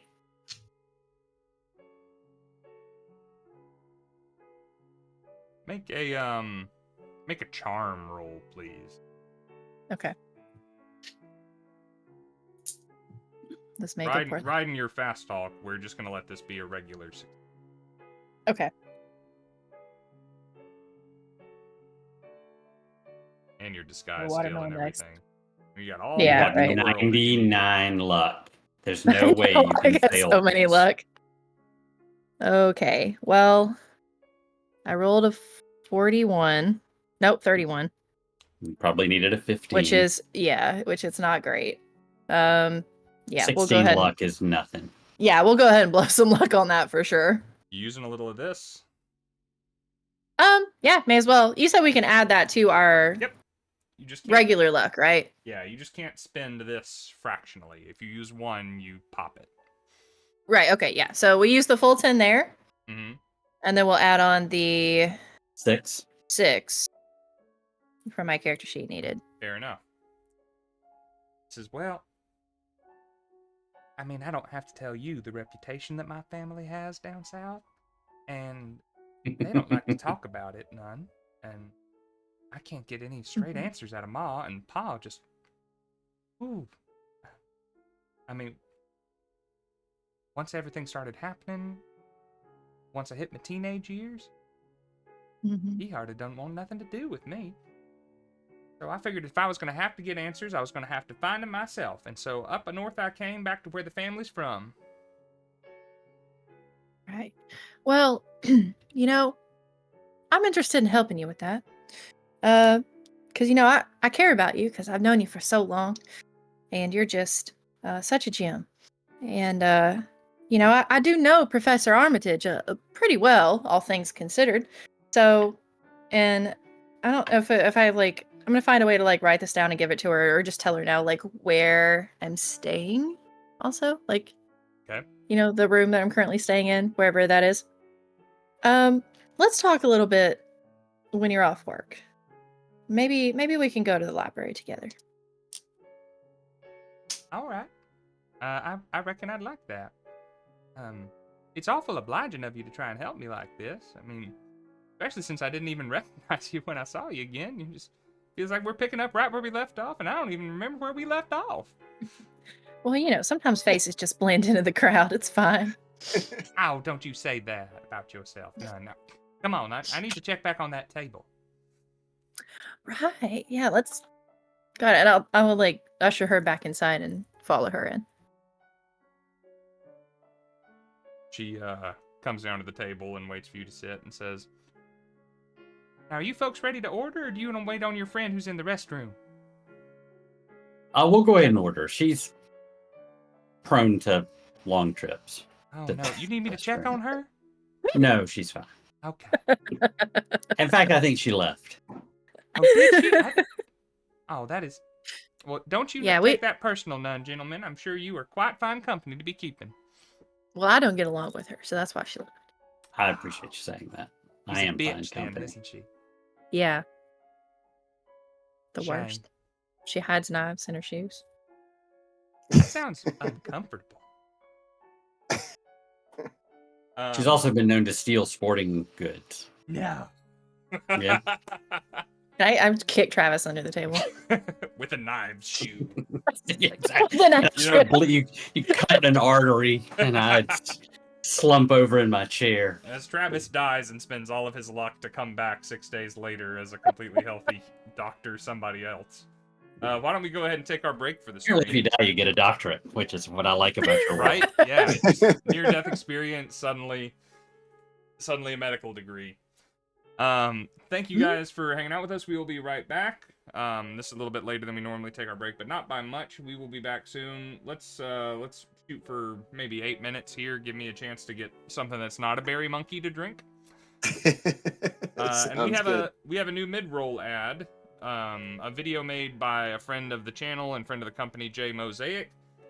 Something that he made for us for his YouTube channel, and that we liked enough that we're gonna play it for you guys. So if something. Well, now I can't take a break. I have to watch it. You can watch it anytime. But yeah, stick around and watch that, and we'll be back in 8 minutes. We'll see you guys soon. D&D players, does this ever happen to you? Man, I sure love not exploding. Spontaneous human combustion has 200-sided reports, and none of them own Misty Mountain gaming dice, so why risk not having them? With the wide selection of unique and stylish dice, there's absolutely a set that's going to speak to your unique character. I mean, yeah, but what's the big deal? I can get dice anywhere. Uh-oh, 201. But I'm glad you asked. We also carry leather-bound books, leather bags, dice trays, pins, and even miniatures, all with free shipping within the state. Misty Mountain Gaming also supports fantastic charities from the Breast Cancer Research Foundation, the Hospital of St. Jude, and Extra Life Gaming. So not only are you getting sick dice, but you're helping people while you're doing it. Hey, thanks! I just got the Ballad of the Bard dice set. And do you feel like you're gonna explode? Nope. So visit Misty Mountain Gaming today and use code MOSAIC10 to get 10% off at checkout, or check the link in the description. Yo, Jay Mosaic, what's up? Yo, what's up, Damien? Okay, 202.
Mm-hmm.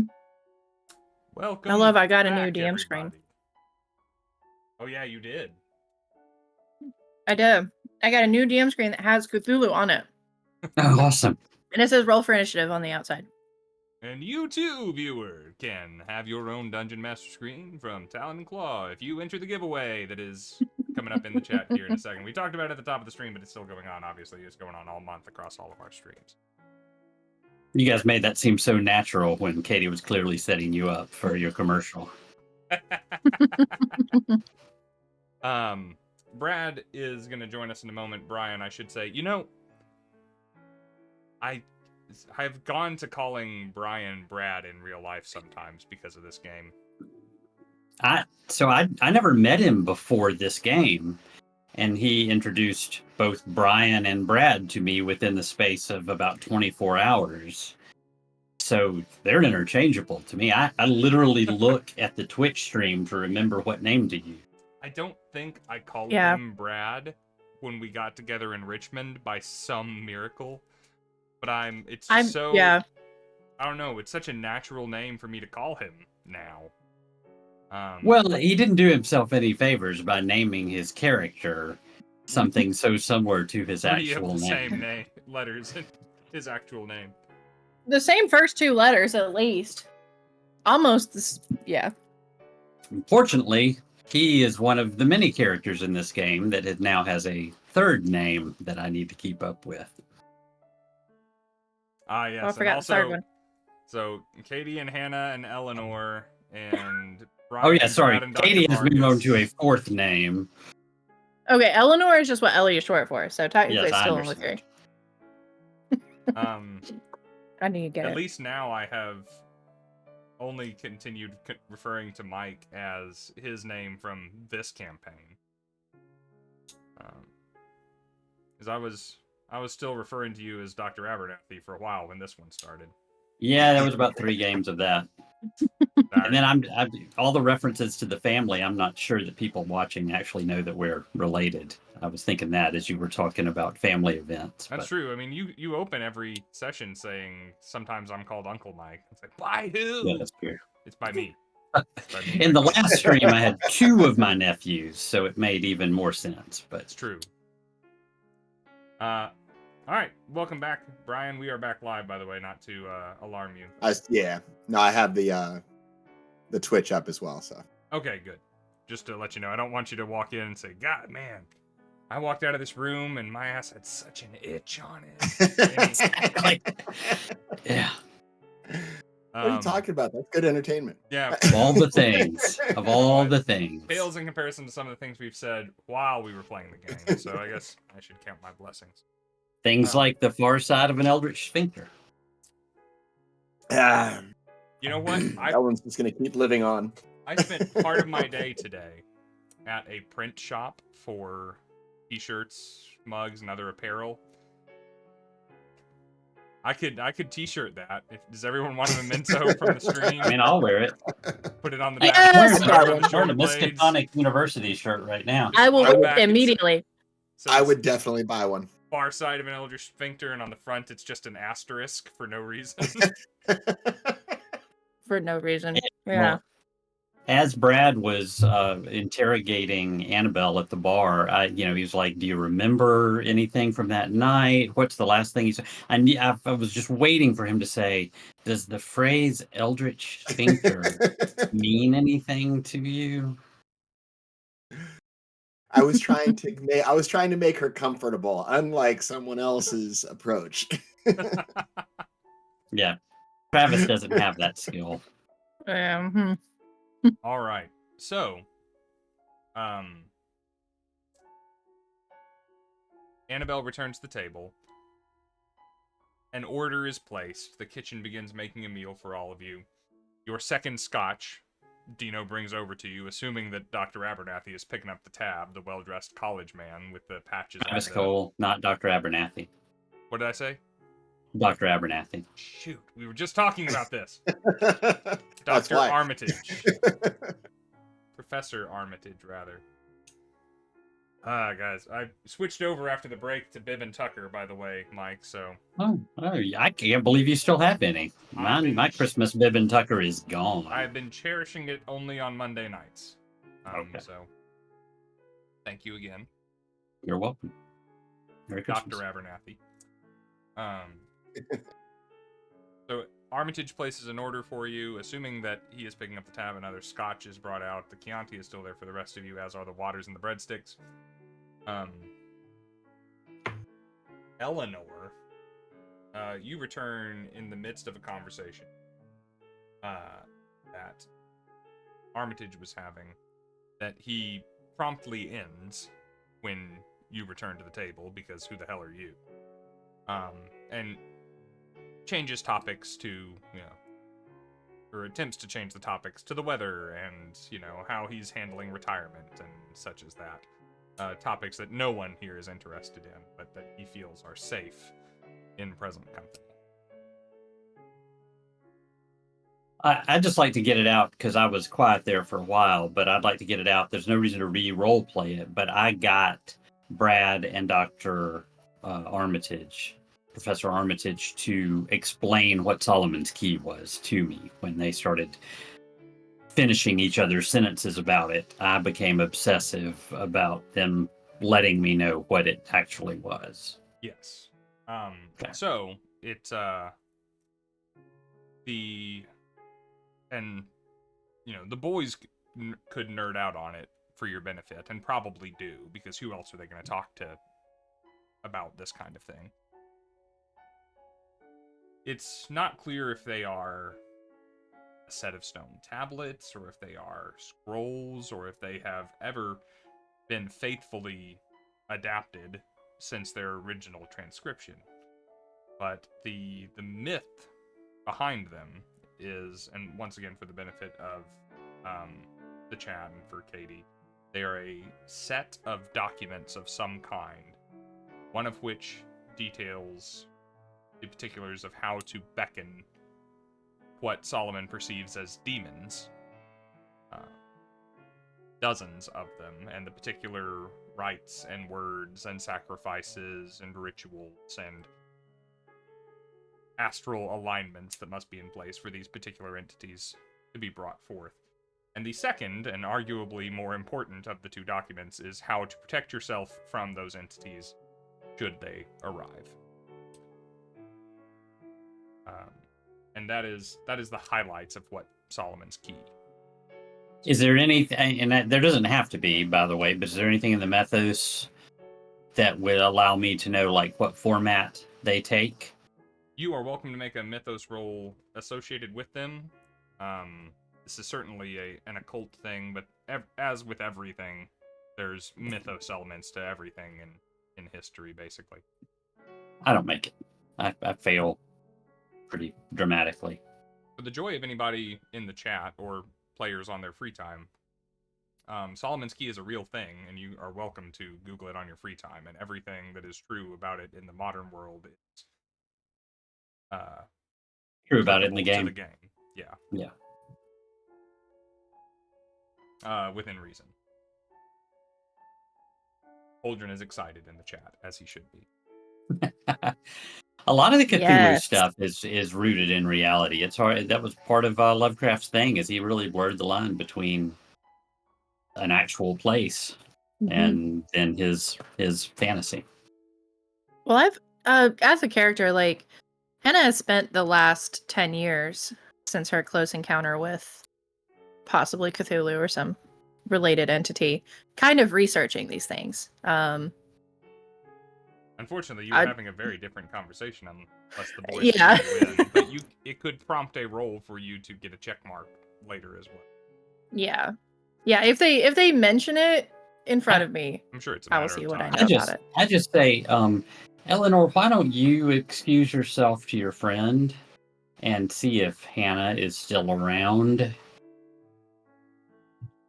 Of course. I'm gonna so I look up. Annabelle's still at the table, right? Like, trying to take an order. Oh, she took the order and she ran it back to the kitchen. Oh, okay, great. I will just get up then. Eleanor has said enough to her at this point.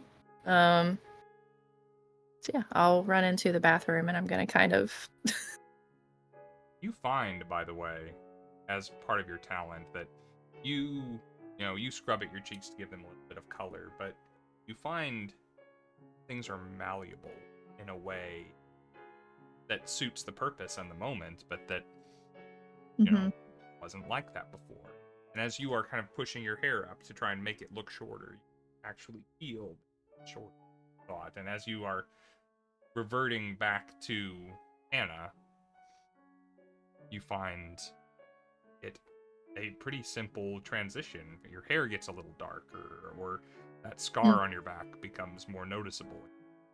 And, you feel a physical change as you are making this transition. Interesting. Okay, noted. Yeah, I mean, just for the Travis just thinks you're really good at like pinning your hair up and changing your makeup or something, like whatever. Yeah. I wear many wigs. His hair, you think my hair is no hair, is wig. Sorry, that one. Phew. Excellent. Sometimes I Okay. just say stuff. It's not always a reference with me. Oh, okay, sorry. I actually give experience to my players for timely pop culture references you do, in and my I game. So. benefited from that more than once. One of these days, Awesome. we're gonna get you streaming on here, man. Good. And that's to all of you, by the way. Brian's already. I'll run a in one charge shot of that for one. you. Brad's already doing it. Yeah. I saw that in the See, chat. I was calling That came Brad. up before. I was saying that I interact with you so much more as Brad on a week-to-week basis than I do as Brian, and I probably make that mistake more than I mean to. Yes, anyway. Hannah Yes. exits the restroom minutes later. To a little bit of confusion, we won't roleplay as to what happened to that other girl and why she slipped out the bathroom window while you were in there and Yeah. how strange that was.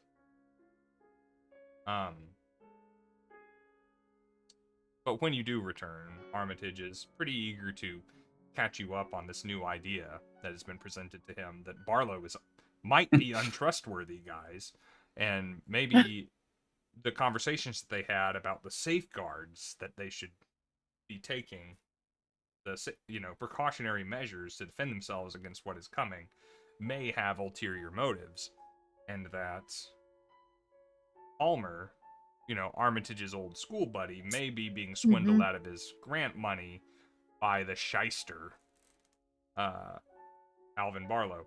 And to be clear, this is not Rob saying any of this. This is now Armitage's modified opinion, thanks to some good rolls and roleplay from Brad. Well, and this is all news to Travis, too, because, I mean, you guys go back and watch the last 7 games. There was never a time where Travis was present for anything that Barlow did shady. Yeah. So I don't have any reason to doubt him. I mean, there may not be, but there certainly is coming from these guys. And there also might absolutely be. And you guys are absolutely on the right track with some very good instincts.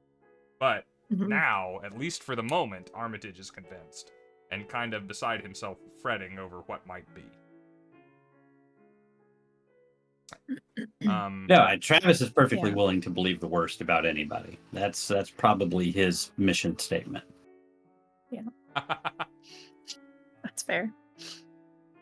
I'm going to lean into that once you assume the worst. Yeah. If you hadn't been Better in the than the sphincter, close side. you don't know. You don't get to talk about it. What is this, a sphincter-only conversation? We do not talk about Eldritch. No, we actually constantly talk about Eldritch. Yeah, we constantly talk about Eldritch Sphincter. That's the first rule of Sphincter Club. Thank God. Gosh darn. I mean, we started the reference, but somehow the words... I can't even bring myself to say them at the moment. Just completely caught me with my pants down. Yes, I understand what I just said. Thank you, Dabs, for reimbursing Us degenerates with our points from the chat. Yeah. Oh, when we first did that, Oh. That as is we not- I started don't- getting into it, I was like, I don't know if I During the can make planning, that at what t-shirt and wear point- it out in the wide world. Just across the I was shoulder about to blades. say. Sphincter Club. Oh no, not at the shoulders. At the base of the shirt. Yeah, it needs to be low. On the It needs to back, be yeah. low. no, it needs to go with the Fight Club reference. First rule of Sphincter Club is Always talk about Sphincter Club. Katie, get the boys together and wear that to the quest in town and see what happens. Oh. Oh, Mm. Lord. Oh my gosh, I bet you I could sell a bunch of shirts at the quest that said Sphincter Club.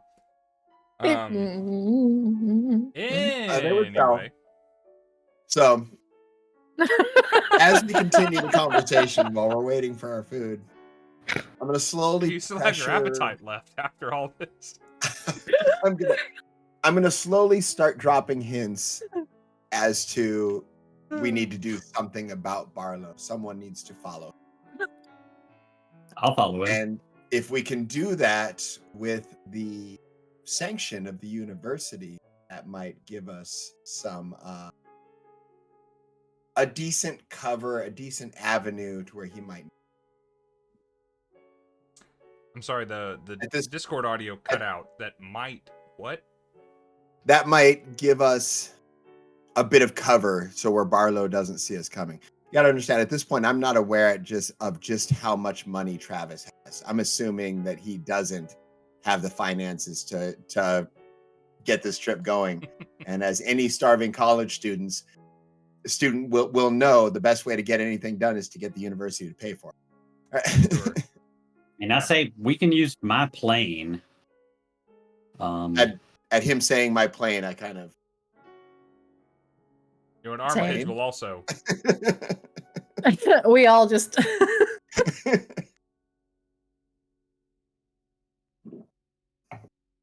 Really, Agent Cole, the agency has provided you with a plane? My previous employer passed away and left me a sizable inheritance. He had a plane? I flew planes in the Great War, and I bought one for myself when I came into the money. Rest in peace. So I can get us to Baghdad with a couple of stops for fuel along the way. Well, in that case. I'm sorry, what is. You've mostly caught me up. Barlow's on his way there now. Literally now, right?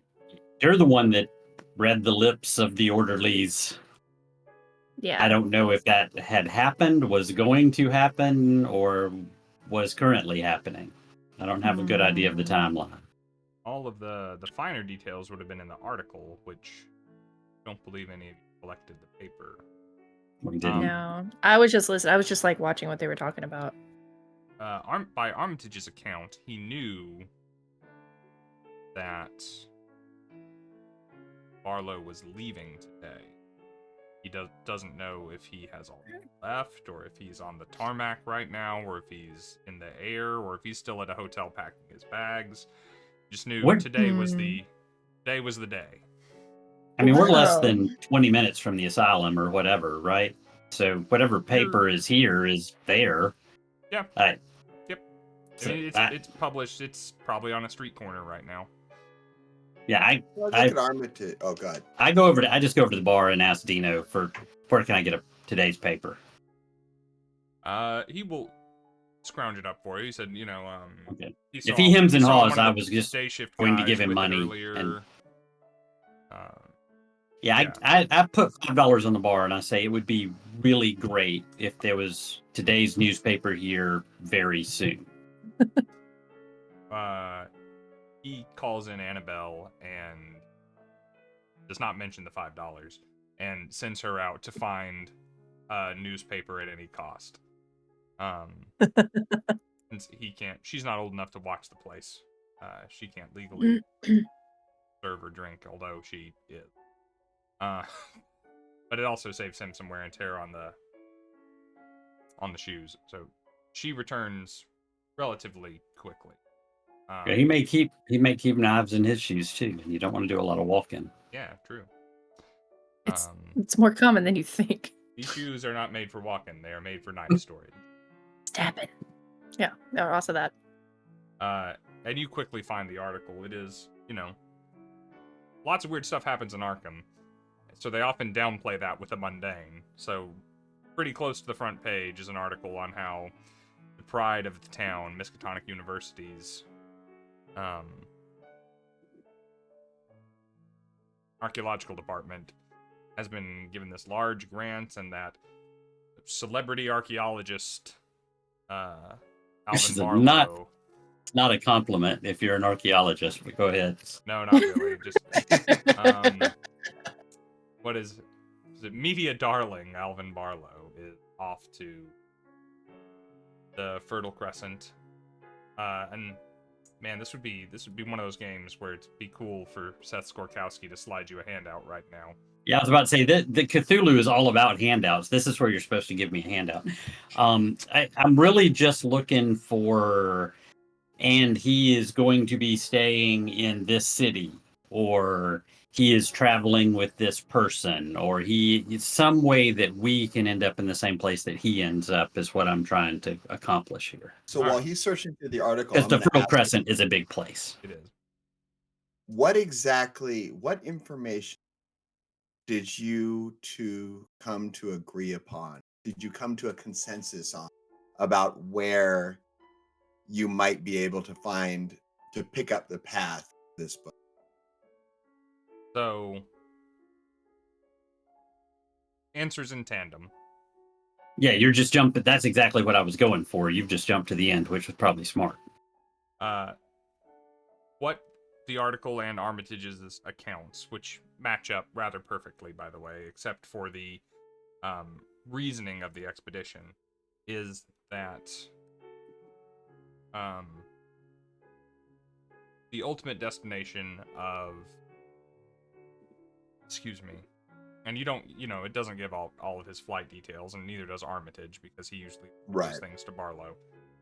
The ultimate destination will be Jerusalem.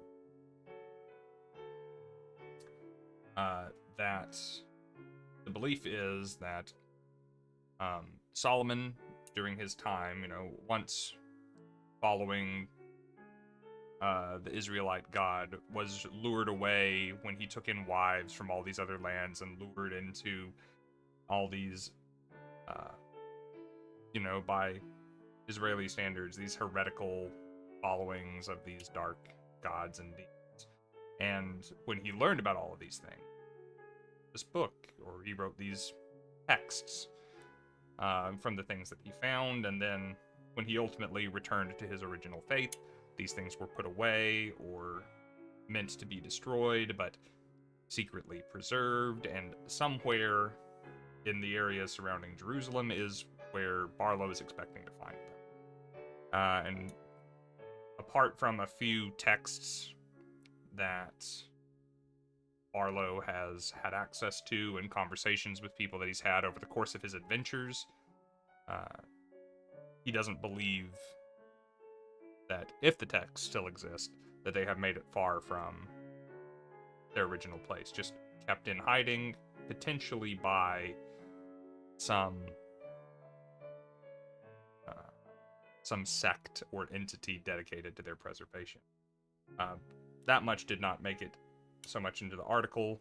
The article is more focused on how this expedition is going to be seeking out lost treasures and relics from the great King Solomon, who was, the ruler of an empire in his day, one of the most historically wealthy and successful Judaic kings, and how everything is going to be above board and covered with the Israeli government, and how Palmer is bankrolling everything because he's such a generous dude. And there's a quote from him about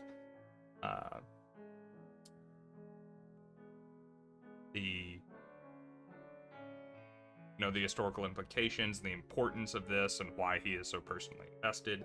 There's actually also a phrase in the quote from Palmer that you note, Travis. Is it you or Hannah that's into Latin? That's Hannah. I speak It's French, me. Okay. which has proved really useful so far. I put real life Katie into my character here. Sometimes you put points into things because they should be there, not because they're useful. No, I'm making a joke. Yes, I speak Um, French because I wanted to meet girls when I was in the war on leave. I mean, don't we all? Valid. The phrase in the paper is from Palmer is ex historia futurum. The history, the future? What? Yeah, if it is no. flipped in your direction, it's pretty close. It's actually, you note, it is rather similar to the Miskatonic University motto. Just right there. Yes. That's actually pretty cool detail. I'm pretty impressed by that. And you saw this when you were breaking into the venue that night. The Yeah. Miskatonic University motto is ex ignorantia ad sapientium, e luce ad tenebris, which is from ignorance to wisdom, from light to darkness, and ex historia futurum is out of history, the future. Okay, yeah. Or from history, the future. Katie hasn't taken Latin since high school, so the phrasing is a little lost on me. I like the history of the future better. It made my whole time discussion more valid. There you go. Out of history, the That's future. Okay. Specifically why I Oh, put it in. because X is out of, right. Yeah. Sorry, I'll brush up before our next session. You don't have What year did we Hannah decide it knows was, all. Rob? Do you remember off the top of your head 1930s. what I think year it was is? 1932 is what I think I said. No, The it's year after that we're right? currently It's in? after Yeah. It's after the Prohibition. Yes. It's a year We're after out of the the Prohibition Prohibition. ended. Okay. After Prohibition, still kind of Yeah. Great Depression. People aren't happy. It is whatever year I said it was in the first session of this game. But it is Prohibition ended in Mm. 1933. so it must be 1934. Okay. Excellent. Israel is not a place yet. Just throw that out to you. Okay, Jerusalem is a place. Jerusalem's damn sure a place. Israel is not a place. All right. Yeah. That was For post-World War historical II. accuracy's sake, what should I be calling it? Since you looked it Palestine. up. Palestine. Okay. So I You turned notice to I the other. neatly avoided all of this by calling it the Fertile Crescent in the article last Yeah, well, the time. Fertile Crescent is in Iran, so that's still not here. But I'm not here to give you geography. Yes. No, it's okay. Palestine or Look, the Palestine? people at the Arkham paper are not Or known Iraq, for their actually. factual. Yeah, that's fine. So I turned to Neither the is others. Rob. The Tigris and the Euphrates are in Iraq. If Barlow was an academic, he'd be going there to dig. He's going there to shake people. Which means we don't have a lot of. Oh, I mean, Greta's waiting. We can go anytime. Greta, is that your plane? Yeah, Greta's the plane. Mm-hmm. Has someone mentioned the word Solomon's Key yet in this conversation since I've been here? I mean, I assume somebody said that out loud. I mean, By I would now. brief you if you weren't briefed. Okay. Because Yes, you were you outside brought talking us. to Annabelle during that whole bit. Okay. Well, I mean, I assume the professor told us everything that we really need to know. But if there's an additional knowledge roll that I should make at this point, I can. You may make an occult roll. I will try on the extremely off chance that it We results all in have something. 5% occult. I put everything I could into Cthulhu mythos instead of occult. That Although would Brad make- has good occult. You can't get a I have checkbox really on good Mythos, though, so go for the occult. Yeah. I have really good occult. Yeah. Yep. Hard no. Mm-mm. Okay. I mean, you have sure you 80 don't want something luck. I was about you could spend 87 luck to make it a Well, success. I rolled a 90, so that's not gonna happen. Do it. I have No. I know you have 85 luck. Mm-mm. I have an odd question, Robin. You don't have Not to answer it spend. right away. You still wouldn't get a check mark, and you wouldn't learn That anything new. notebook, that notebook that I stole, was there anything useful in that? The notebook that I think you ask that stole every game. more than I 2 think I months might ago. have. Yes, because I've been Dr. Is there anything Vargas useful for a yet? while. I've had plenty of time to look at it. No, you never really answered that question. I'm going to go with when you spent all of that luck to save yourself from a Shoggoth attack. That notebook okay. probably The Shoggoth ate my notebook. Okay. did not. I mean, it's I'm not going- even your I- notebook, I man. can go with It was that. the notebook of some grad students. Hey, it was. I mean, the it notebook of was some grad his in so student much as who was in an area where the books that we're interested in. Finders keepers. That is There's true. there's a 1% chance. Those 1% Is there? chance get me. I gotta dig for what I can get. Um, I love that Cthulhu. I need one. He's so soft. He's actually a backpack. Look, he's got little straps. Oh, that's awesome. oh wow, And- that's the last thing that Cthulhu would ever be is functional. I know. Cthulhu's He's got got a your little back. zipper too. He's got a little zipper. And you only fit about a fist in there, so it's not like a big. If he was bigger, Oh, that would be my new somebody's character. leaving Oh, us. no. Hey, sorry about that, Dabs. I hope you have a good night, man. Thanks for joining us while you could.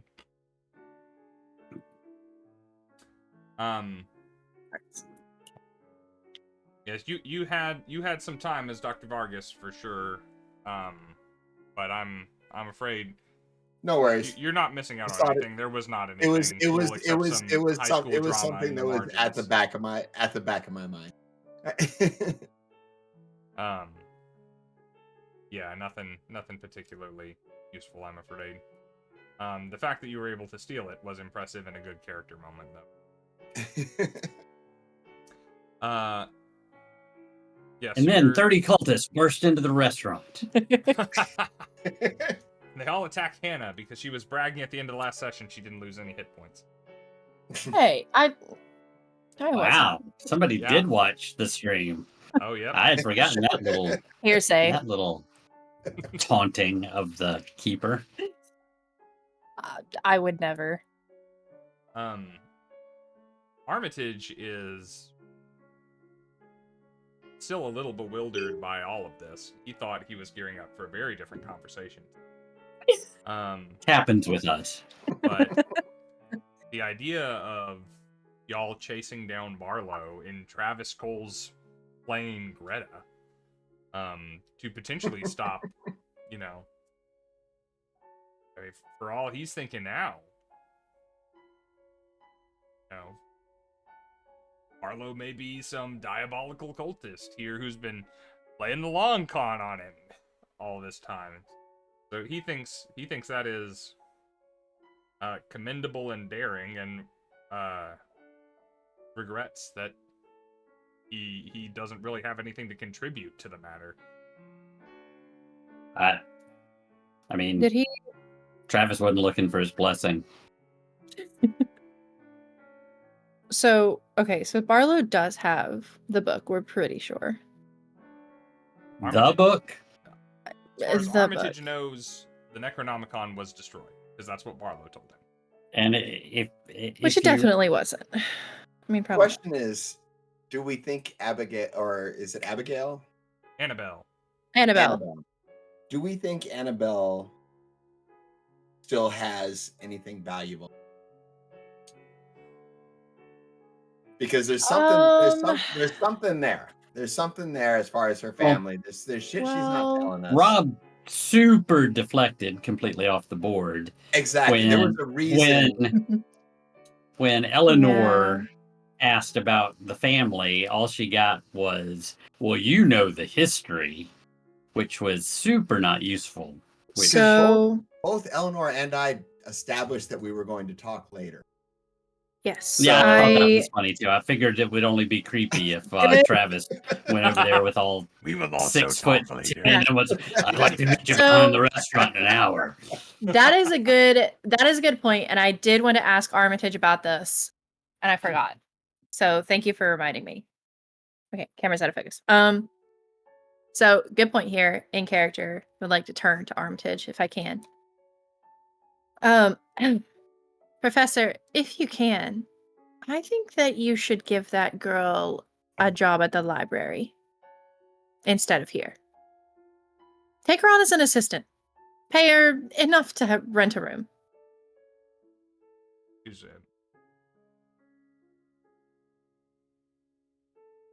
very little to do with what we were talking about a moment ago, but it's not a bad idea. Just that I mean, it's transitioned. I'm now You can- retired, you see. You might Armitage There's a now has transition. whiplash. You might remember that I had a Okay. retirement party a couple of months Well- ago that you were invited to. I now have very little sway over what happens at the library. Let's be frank. Well, the fact that that's you've retired bullshit, means Henry. you have a lot Yeah. of friends. You can make this happen. Yeah, Professor, let's be real. You, if you tell them to hire somebody, Spin they're your going chair to hire around somebody. backwards and sit down. Let me rap with you, Professor. Let me get, yeah. No, if you tell them they should hire somebody, they're going to do it. You were a figurehead there for years, and you still are, even if you've retired. She needs to be there, and that's what she really wants. And like I'm leaning in at this point, right? Like it's a quiet conversation. She was with us that night. She doesn't remember much, but she did tell me about a curious man with a very distinguishable mustache. So clearly there's more information that we haven't. And now that's in front of Travis, unless you're hiding it from him. No, it's like I'm leaning into like the table, right? Sorry, what does the man's facial hair have to do with anything? Well, it's just his main feature, apparently. And that's a reason why she should work at the library of a prestigious Everyone Ivy knows League that. university, because she conversed once with a man No. with prodigious facial hair. No, she should work Armitage. there because we are asking you to do that for us, and as you have asked us to get back probably the most valuable thing you've ever owned, I and we're have- still attempting to do so.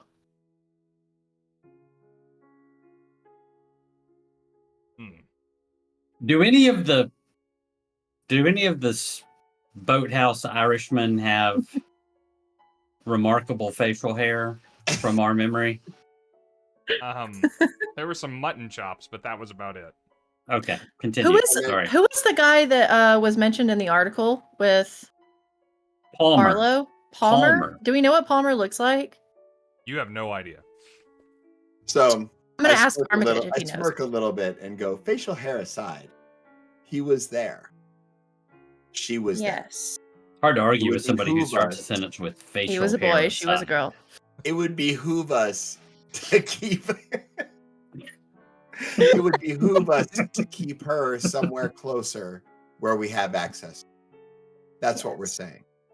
And Her- you definitely have the clout to make this happen. It's a very small thing. Mm-hmm. It's a library assistant. We're not asking for her to be a librarian. We're asking her to be a peon, essentially. Have It's you a very seen small how she thing compared to carries what a you've asked. serving tray? I She'd make a persuasively say, I have no idea why this is important to me, but clearly it is. It's a Alright. very small thing compared to what you've asked of us and the secrets you've asked us to keep. My goodness, what if we went to that newspaper tomorrow? Your name would be in And shambles. considering the way you Don't just belittled the threaten whole serving him. industry, It's you not should time for probably threatening yet. you I said should what I said. probably feel a little bit ashamed of you. You're welcome to And make if- that clear, Travis. As you Just persuasively say say things. threats and shaming come later. Let's just start with Okay. persuading. I was going to say, if we're going to say, wow. I'm going to go to I'm the a papers boxer, with my punch madcap first, ask idea on how a questions later. respective pillar of the community is. I doing this, already that, and have the a other check from a mark in recently persuade, but released I just rolled an insane aught 6 against a 67. So that's an Wow. extreme Ooh. success. Hey, Very yo. nice. I'm trying frankly to not charm him. sure why this matters to me either. However, I must agree. You make a compelling case. I will see what I can do. My persuasion is this conversation will end if you get the girl a job. That's fair. Mhm, There you mhm, mhm. exactly. Yeah, we'll lean off of you. I If will you just say yes. personally speak to Dr. Cyrus Landfo when I return. That is fantastic. Sorry, Dr. Cyrus. Who? Lanfer. Gotcha. Well, I think we know where we're going and what we're looking for. I tell the doctor. I mean the professor.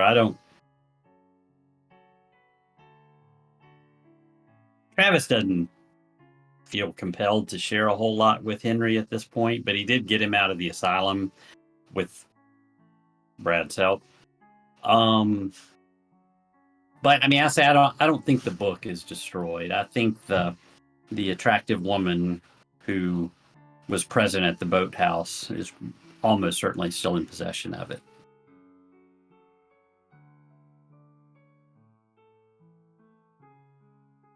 Barlow mentioned her as well. Do we have any... Were there any clues as to who she might be? Whom she might serve? Her name is Zaida Al-Zalam. At the mention of who she might be, my face darkens.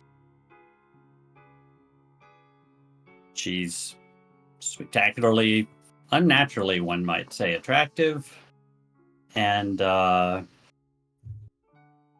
patient and powerful. You can also see into the future. More. She's well informed. Head darts between the two of you. Y'all are talking. Three of you even. Yeah. One of your faces darkens. I mean, in Travis's head, I don't need Henry for anything. So anything I'm telling him is just a courtesy. Yeah, it's a... I just don't want to tell him about shooting her. That might be pushing it over the edge. All right. I think his edge is way further out than out. That's the only reason I'm telling him anything is because I know he won't laugh at it. Like, Travis gets a little bit of pleasure out of somebody just believing not flinching when he says, and she had wings and was immune to bullets, or whatever. Mm-hmm. Will you roll a percentile for me, Travis? Not for yourself or referencing anything on your sheet? 8. Wow. I'm rolling nothing but double O's tonight. Nice. Zaida Al-Zalam. That's correct. I mean, if she's to be believed, that's what she said her name was. She didn't seem to be lying at the time. That is not a name. That is a title. Oh, really? It may serve both purposes. Loosely translated, that is the lady, some affectation of nobility, of darkness or evil, or the conventional understanding thereof. Oh. That's not that's a little on the nose. Bit ominous. I mean, the evil folks really aren't subtle, are they? That is... And peculiar that someone would refer to themselves as such unless it were... Well earned. Yes, unless it was bestowed from something else or someplace else. Either that or by some emotionally corrupted young person, if I could get. I don't believe she's... I mean, she may be emotionally corrupted, but she can summon Shoggoth, so... Well... It's a well-deserved title, more than likely. I wonder then if it was a name given to instill fear or elicit some reaction from you. Yeah, did she know I only speak French and English? Well... Nevertheless, a figure to watch, and even if it is a title, and perhaps even better if it is, perhaps there are... I mean, I would say I can seek out. She's devoted a lot of energy. I've refrained from using the word time, thanks to my time in the asylum. But she devoted a lot of energy to impressing upon me that she deserved the book. That she had earned it. Mm. As soon as he says this, I can't resist anymore. I say, she's a harpy from the depths of hell, and she needs to be... And then I stop. You just turn. I put the bat on the table. I'm like, I'm okay with that. I reach towards the bat. I slap her hand. Oy. I love a good running gag. Um, If nothing else, we are super good at running gags. the food has been delivered somewhere in this conversation. You eat a nice hot meal, prepared by a, you know,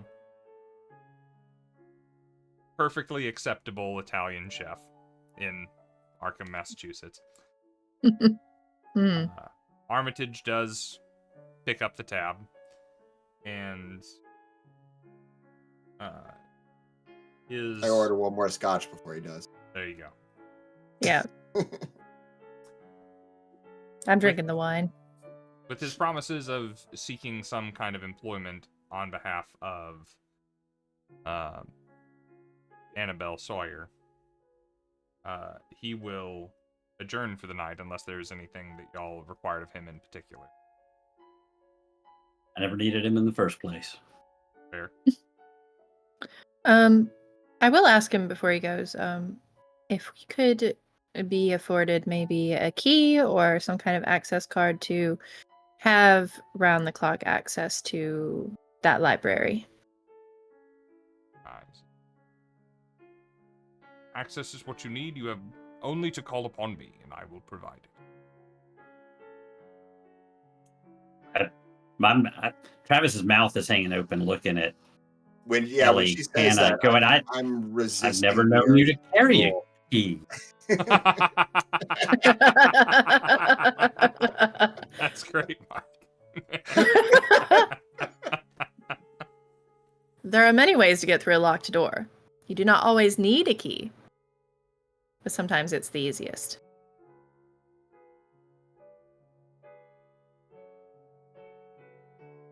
But yeah, that's all I wanted. That's it.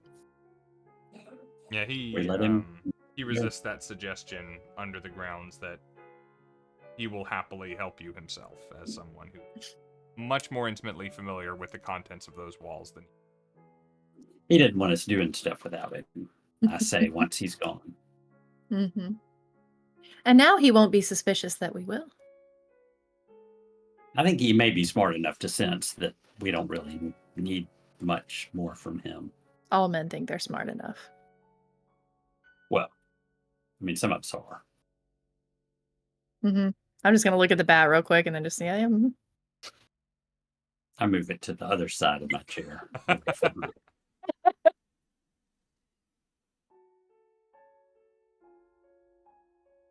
Before we leave, I just go over and thank Anna for the excellent service and put $10 in her hand, so it doesn't end up in Dino's pocket. That's smart. She's delighted by that. Really quite beside herself, frankly. That's a lot of money at that point in time. Well, yeah, in 1930, whatever, that's Yeah. 2 weeks' income. Yeah, I think she can buy a gun with that money if she wanted to. she could, a really nice gun, actually, Yeah, maybe and not have two to really register shitty it. guns.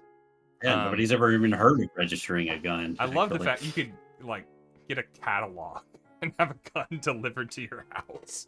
Yeah. $10 in 1933 had the purchasing power of about $240 today. Yeah. There you go. Nice. So she is thrilled that she didn't have to do anything more than wait a table to get that kind of money out of you. And Gosh, so that means that Travis has access to about $800 a day without thinking about it in today's money. nice. Rob would like that very much, thank you. I was about to say the same. That would be She nice. does question though. She wants to know where your friend Eleanor went. She just kind of disappeared. I'm wondering if maybe she had said something or. I say, you mean that girl you were talking to? She comes and goes. She's got her own agenda, but she seems really smart. Yeah. Well, you know, thank her for me if you see her again. I'm sure I would.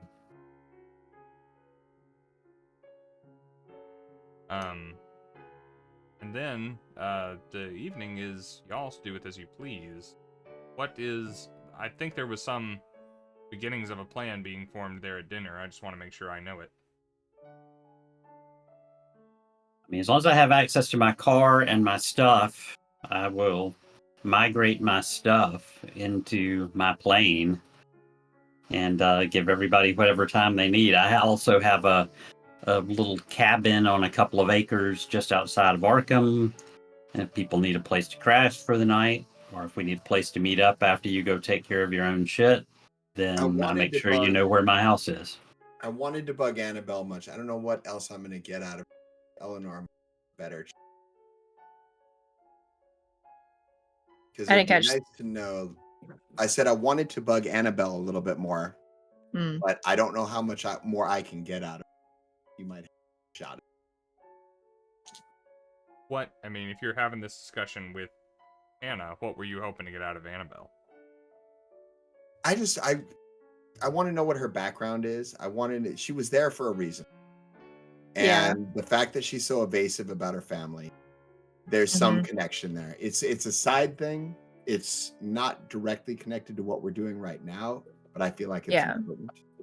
Yeah, we can kind of have like that conversation like while we're in transit, you know. Yeah. It's driving Travis crazy wanting to know why the four of us were taken into this Elder Sphincter. Right. I mean, The question is his priority. It's just driving him crazy. We want to crazy. get a bit more of that Elder information. Sphincter. Do we want to get Eldritch. that bit of it, that more of that information before we go to the Middle East? Or do we just take off from here and then figure that out when and if we get back? Well, when are we wanting to operative leave? word being if. Right. When are we wanting to leave? Well, Barlow's for leaving Palestine? today, so I think we need to leave yesterday. The longer we wait, Right. the more of a head start Barlow gets on us. So it Well- depends on how much time we want to spend before. Right. And quick question, do we know where Barlow was staying? Today? We know he's going to be in Armitage might. No, I mean like where was Barlow at before he went to the airport? Like directly before, you know? Does he live here? Was he in a hotel? Because like if he's He not was here for there, Armitage party 2 months ago, so I would assume he lives in the area. right. I was going to So, like, if say, he's not- are you Yeah. asking Rob if Hannah and the party knows this, or are you asking Rob We're asking if Armitage. you asked Armitage if he before he knows. left? Yeah. before Yes, he leaves. We want as that much is information about that I would Barlow try as to we- gather. Okay. Barlow. Because if he's not at keeps- home, I'm gonna go break into his house. Barlow yeah. keeps a residence here, but he hardly uses it to the point that it's practically pristine. He is almost always away chasing some relic or other. That might be worth an hour, Okay. Hannah. Yeah. I mean, that's not a bad idea. Yeah. If he has a local residence, I want to go break into his house. Okay. Are you? That's what I would do. Like, If that's the case, then before we leave, I'll try to get Annabelle into someplace where I can talk to her, not alone, but just talk to her for a moment. And Creepy. basically, Let's get a little bit of the plan here. Anna, are you planning to go there alone? Armitage doesn't like. I've been to his house. I don't go there often because there's usually nobody there. I could go back by the university and I could get the address for you, or I could probably take you there if you wanted. Like, I think I could maybe, like, find my way there, but I don't have an address just to give you. right. Normally, Barlow Well, I calls mean- upon me, he confesses. Right. We can just follow Well- him here, Hannah, and he can keep going after he points at it. Yeah, I mean, and we've like successfully talked Armitage into the fact that Barlow is not trustworthy and may have taken the book from him and may be lying to him. So the fact that Armitage believes this makes me like put enough trust in him to where he could just take us there. I'd be like, yeah, just show We'll us where follow it him is. in my car, but Yeah, I don't think Hannah needs looking after, but I think my badge can get people out of trouble sometimes, so yeah, I want to go with her. Okay. yeah. Like we don't need Armitage to be there, just Yeah, he kind can of show us and then participate go on in his the way. D&D, yeah. All right. It is, it is after dinner time. by the time y'all are leaving Giovanni's, having had these discussions and a meal and a couple of drinks. So you would be heading there, you know, sunset after dark kind of time. Mhm. Just to be keeping track of.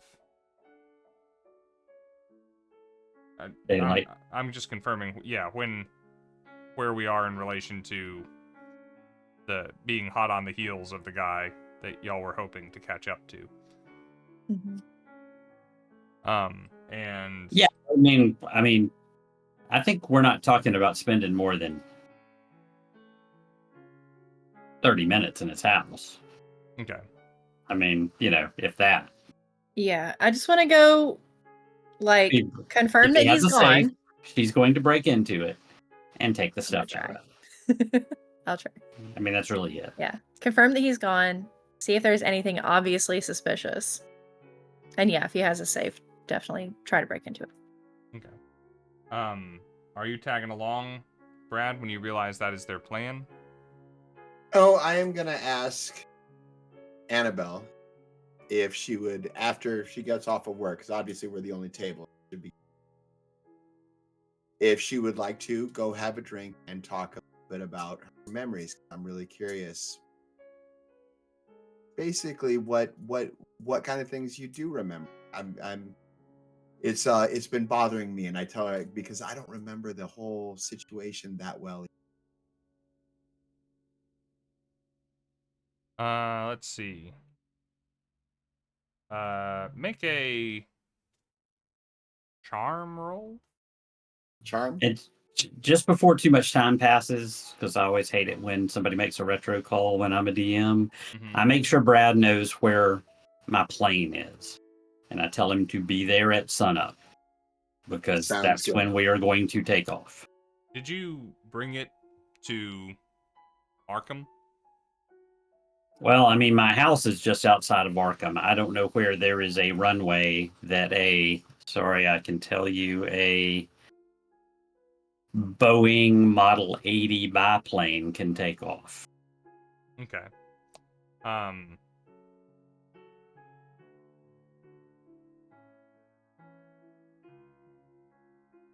Would that be a transatlantic?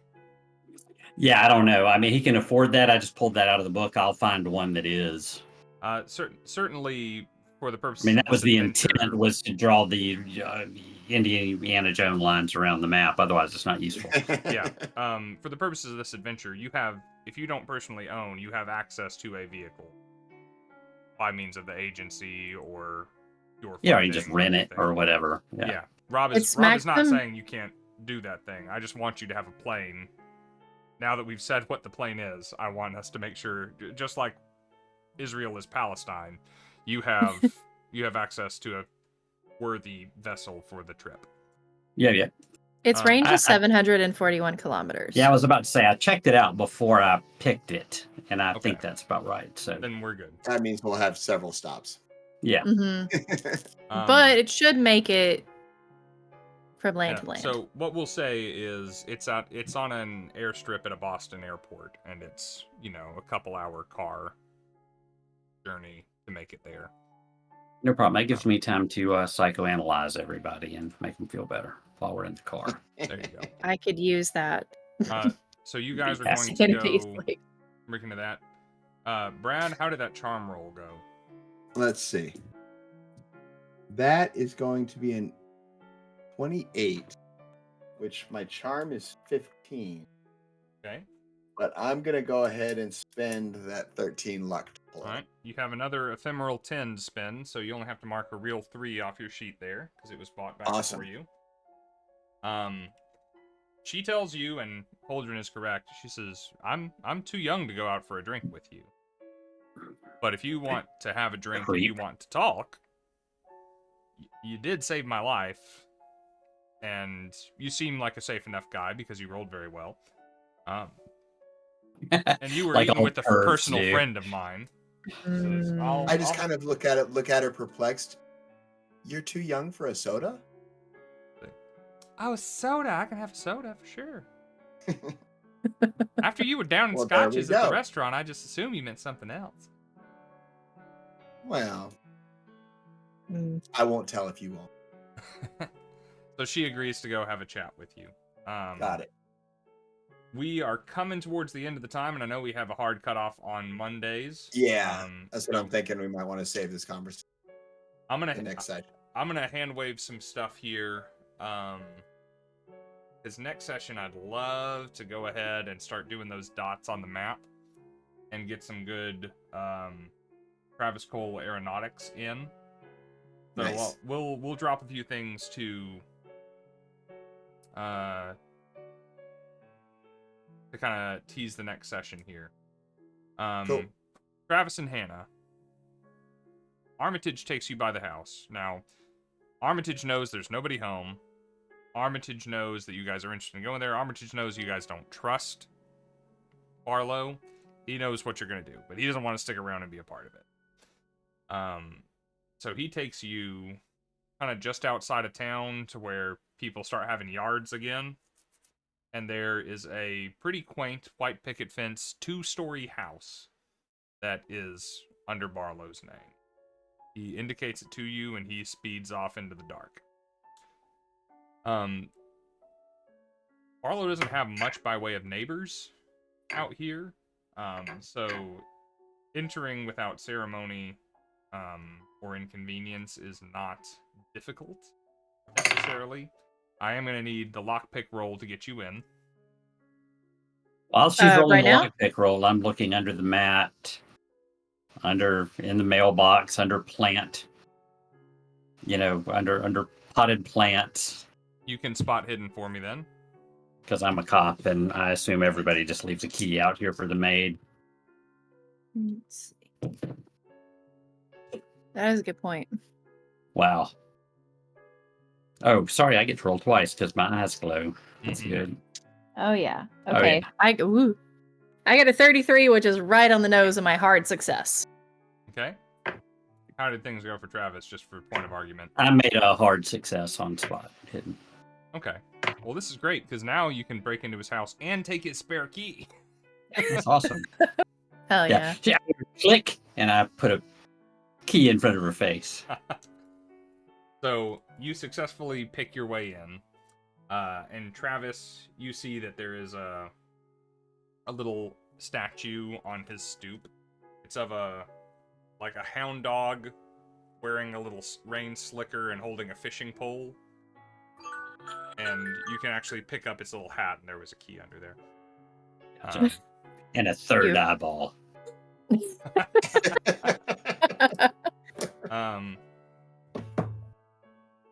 But yeah, you guys let yourselves in. This is a larger house than you might have expected, and it would take some time to sincerely search or even ransack the place. But you've kind of got nothing else going on this evening except for getting a good night's sleep. And since you're not planning to leave into the morning, time is not exactly of the essence. So I want to make a ransack roll. yeah, you wanna trash the place? No, now that you've mentioned it, I feel challenged that there's not enough time to ransack it. Travis feels like he really can ransack it. Yeah, well, I mean, you can do anything you want to do. You can paint his house. It's just a matter of how much time you have. And No, I'm literally just looking for the place where he keeps things that he doesn't want the public to view. So I'm looking for locked desk drawers, and I'm moving every painting and pulling up every rug Okay. to look for trapdoors, safes, and locked drawers. Well, we'll let both of you roll then. Y'all can tell me what you're rolling. It sounds spot hidden-y, but if you have something you would prefer to be rolling or you think is more appropriate, you let me know. Yeah, I'll do spot hidden. You notice that Travis doesn't bother turning on any lights as he's doing this. And you have to come behind him and turn on lights because he doesn't seem to need them. Yeah. I look for maybe a flashlight or something while we're in there. If I see one, I'll use that instead. There are 2 flashlights in my trunk. I was going to say, Travis's trunk addition to being full of comic books, is full of everything basically you could want. It's a shame you're gonna have to leave his car to get on a plane. Yeah. Fortunately, he has a second of all of those things, I'm sure. Should be fine. I made a hard roll. Hard success. I did not roll a success, but I was not very far from a success. So I needed a 54, I got a 67. Well, you can spend the luck, or you can metagame that Travis is going to get things. Travis is not. Travis is good at two things for those watching. He can spot things, and he is rich. Those are the two things he is good at. Yeah, can I mean, if also- Travis is going to find it anyways. He's going to find something important. Right. So you checking all, you've read enough comic books to know where people hide things, and you've been in enough houses, you've seen enough heists, Barlow seems like the kind of guy that would hide his things in a comic booky way. Yeah, so, you go and you find the bust of Alvin Barlow in the hallway, and you find out that the head pops up and there's a button, and then the panel slides away. I'm saying this all very, like, hand-wavy. No, it's exactly I don't need details. Yeah. And, a picture of himself slides away from a panel of wall. And inside, you find... He's like finger gunning in the picture. You find 3 things. 4, I should say. You find... The Necronomicon. Not the Necronomicon. Damn. Oh. It was that easy, guys. Adventure over. We went to All his right, house. you won. You Shook beat the place Cthulhu up. again. We did We'll see you it. guys. We'll be running D&D 5e next week, and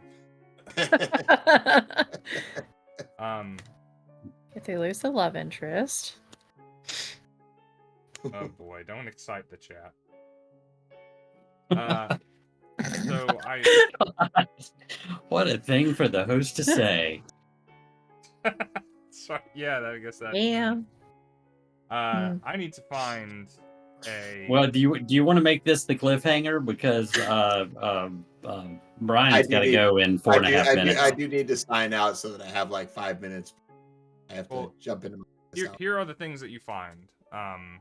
In short, you find a ring, like a class ring, with the gemstone set in it and all. And inscribed on the ring is the phrase "Ex Historia Futurum." There is a picture of Palmer. You know this because it's signed on the back.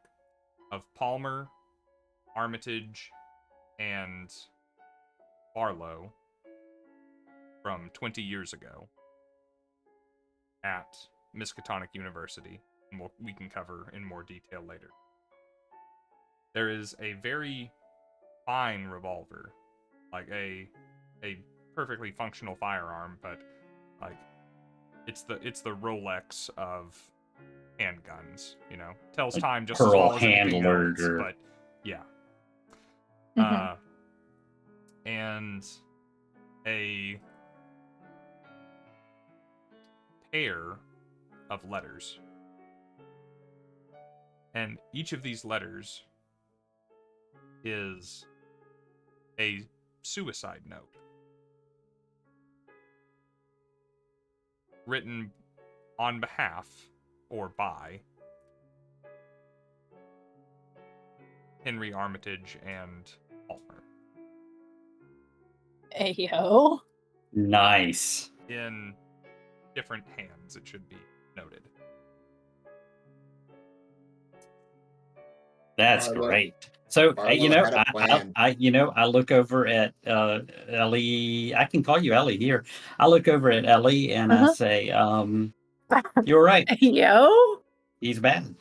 He's a bad guy. He's planning to Yeah, kill him no and leave a suicide note." No shit. I assume in our ransacking of his house, I have found a bottle of his alcohol at this point, and I'm just gonna take a swig of it. Yeah, I mean, the kitchen is Yeah. mostly, there's no perishable food or anything, it's just alcohol in Yeah. every cabinet. I figured. All right, that will have to suffice as our cliffhanger for the evening. Thank you to everyone who is watching. We got to let Brian go be an adult man with a real job this My evening. God. I know that adulting stuff sucks. We are going to find us somebody to raid really quick. Does anybody have anything that they would like to remind the good people of while I am looking? Nope. I think we've covered almost everything. Nope, that's it. I was expecting in the picture to have You all kidding? 3 of them wearing Cthulhu backpacks, but That would be great, right? Fair. Yes, Eric is correct, and I think that's what we'll do. We're going to go say hi to the boys at Chaotic Games, some of whom I got to meet quite recently. Don't Very forget cool. to tune in this Thursday as Brian returns to run the Winds of Weird for us. We'll also be live tomorrow night with mini painting, and Wednesday night for Dungeons and Dragons with Spelljammers. Dungeons and Dragons will be back on the weekend with Thousand Faces cosplay. Lots of good stuff coming up there. Remember, we are doing a giveaway, and remember that if you missed any previous sessions, they're all available on YouTube, and you can catch up on all the crazy stuff we've been referencing over the past couple hours. We should be back next week with more of this to continue and get back to where we left off. Just in case you are wonderful viewers who we care about very much don't hear it anywhere else this week, and I sincerely hope that you do, and often. If nowhere else, please remember that at least here, we love you guys. And we'll see you soon! Have a great night, everybody.